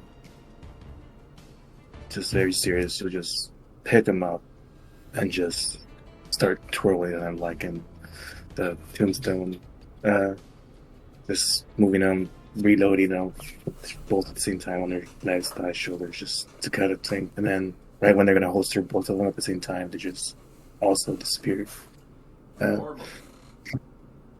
Normally, you have to put in conscious effort to do this for some new stuff. But these pistols, the moment you put your fingers into them, there is the pulse that comes, unbidden by you, into these pair of pistols, and they pulse back to you. You go to spin them, they spin magnificently. What looks to be trails of color emitting from the barrels of them. You twirl them, you flip them in the air. There's extra panache to this you didn't even realize you weren't even intending to do in the original stance. Normally you have to like take a moment to study these things, but they agree with you. Hardly anything ever just agrees with you like this. But these accept you. And I'll go ahead and put those onto your sheet.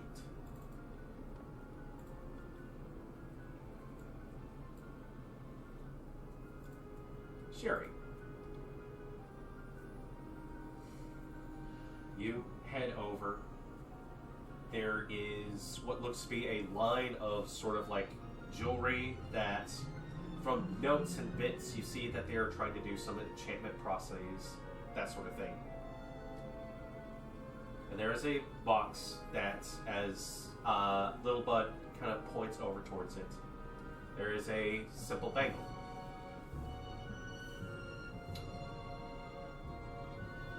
You look it over. It's ringed out in front of you. One side it's gleaming like pure, brilliant, precious metal. The other side is faded and tarnished, just a bit. But you definitely sense the magical potential in this. It resonates,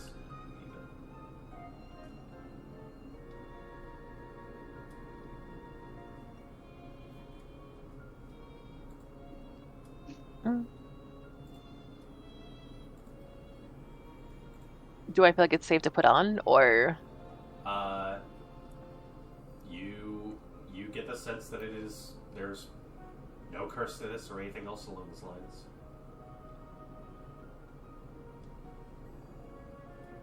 And I'll go ahead and put this onto your sheet as well. You gave her the buddy bag too, right? That's a fair point. I will also add that bag to your sheet. That will be fleshed out a bit more for you, by the way. Okay. Finally, Puddle. Is there anyone still in, like, visual sight of me? Can anyone see anything? Like, even if it's just, like, the general area around me? Can they see it all? Do you want them to be? If they can, I want to make sure they don't. I want to put a barrier up. An obscuring barrier. Roll energy,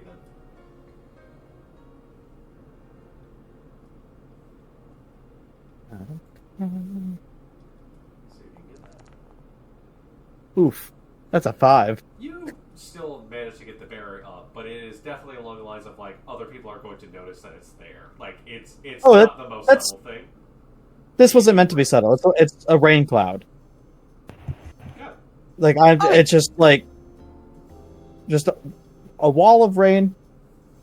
You see me walk, it appears, and I just kind of walk through, and it splits enough to let me through, and then it closes back behind me. Like mist and fog upon the high seas itself. You pass through this. The line continues, and then curls around a metal and marble podium in front of you. This is not like the other containers that the others have found. This pillar extends to the ceiling of this chamber, but in the middle there is a sort of like a hatch, like metal covering around the spot. And you see that line snakes its way up and around into what looks to be a handle of some sort.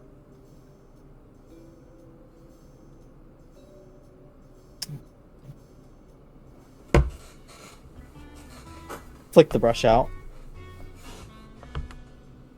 And kind of get it dipped in a little bit of paint just in case. And I'll grab the handle and pull. It's so small. It's so much smaller than perhaps you may have been anticipating. There is an incredibly tiny little capsule of wax, of a candle of some sort, of oil, something along those lines. A tiny wick coming out of it. And like a tiny little spark from a pilot. A little flame sits on the wick. It is a solid glass container between you and it. And there's no way I can, like, lift the glass. If you want in, you're gonna have to break it.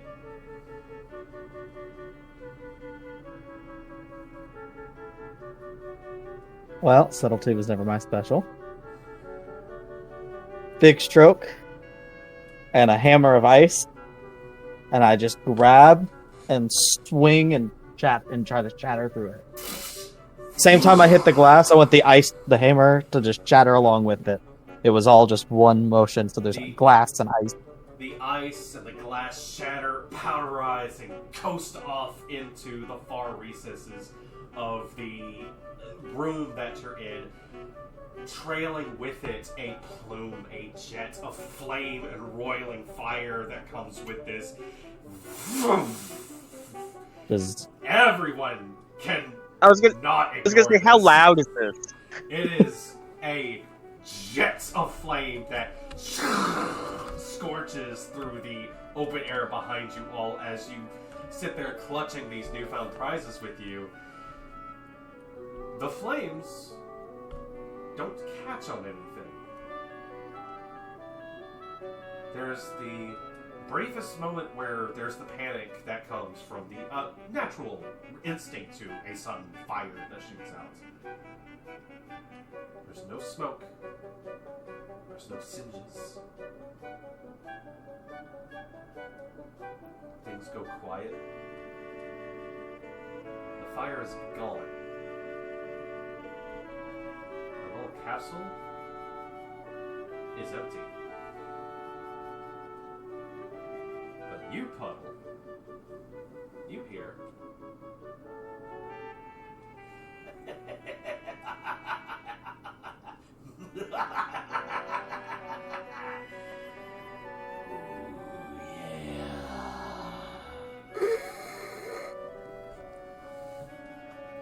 A golden line appears on the other side of this pillar and starts to make its way back towards that further exit, towards records and storage. And you see the flames begin to die down. Slowly. Is there any visual change with me? No. No? No. Okay. You look, there's no... Reach out, grab the little capsule, it's empty. It's like a paper of some sort. Whatever was in there is gone. The wick is gone. The fire is gone.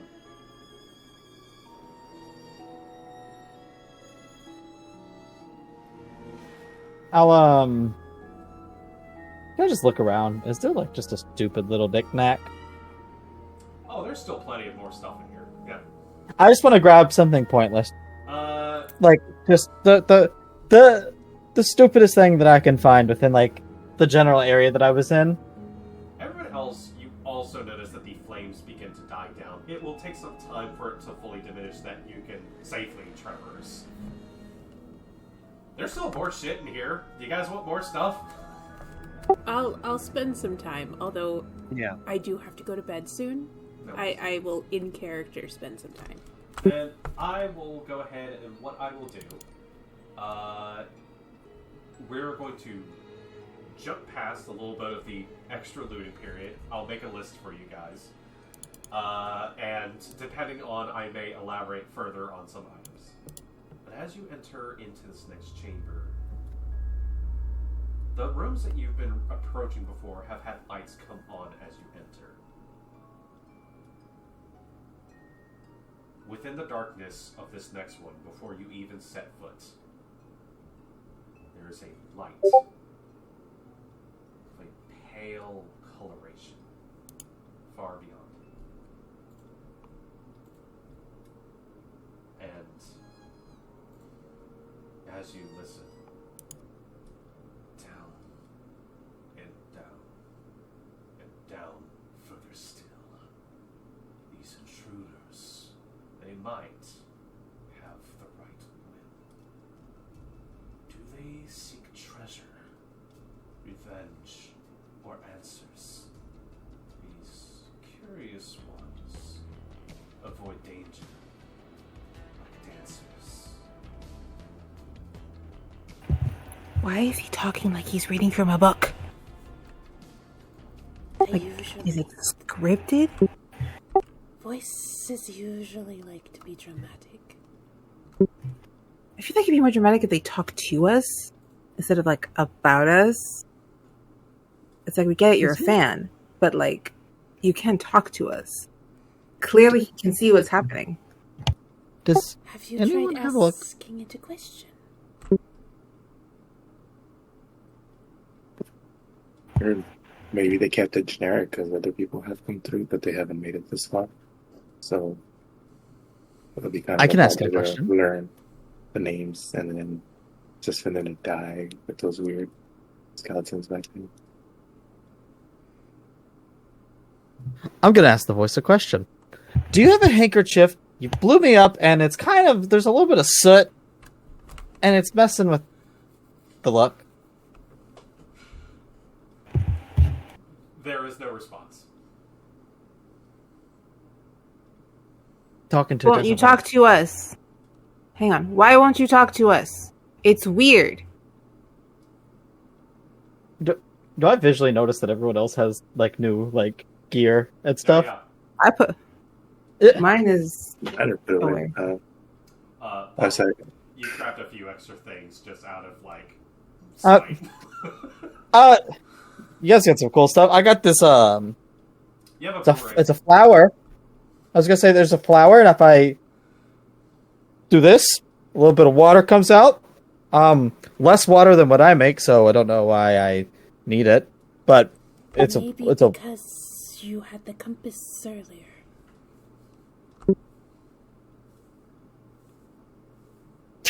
I just flick water. Yeah. No, that's great. Glad you guys got treasure. Yeah. No, I got plenty of stuff. Look at this. A bucket.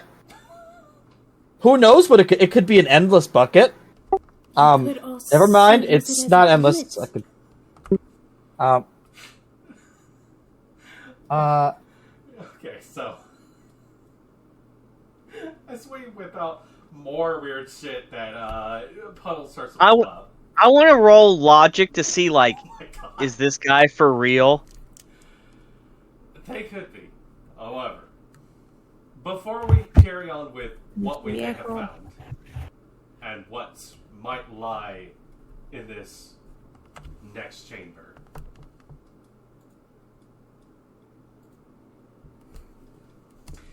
well, it appears our 6 little intruders, on their way to steal the grand prize, have managed to find their way deeper and deeper within this whack-job labyrinth of lunacy. Perhaps they finally managed to find their prize, or maybe they managed to find some other goodies to take home. Yeah, hopefully it's not just, consolation sorts of things. Regardless, I wonder what they're going to do next. And depending on how things go, let's hope they make it out alive.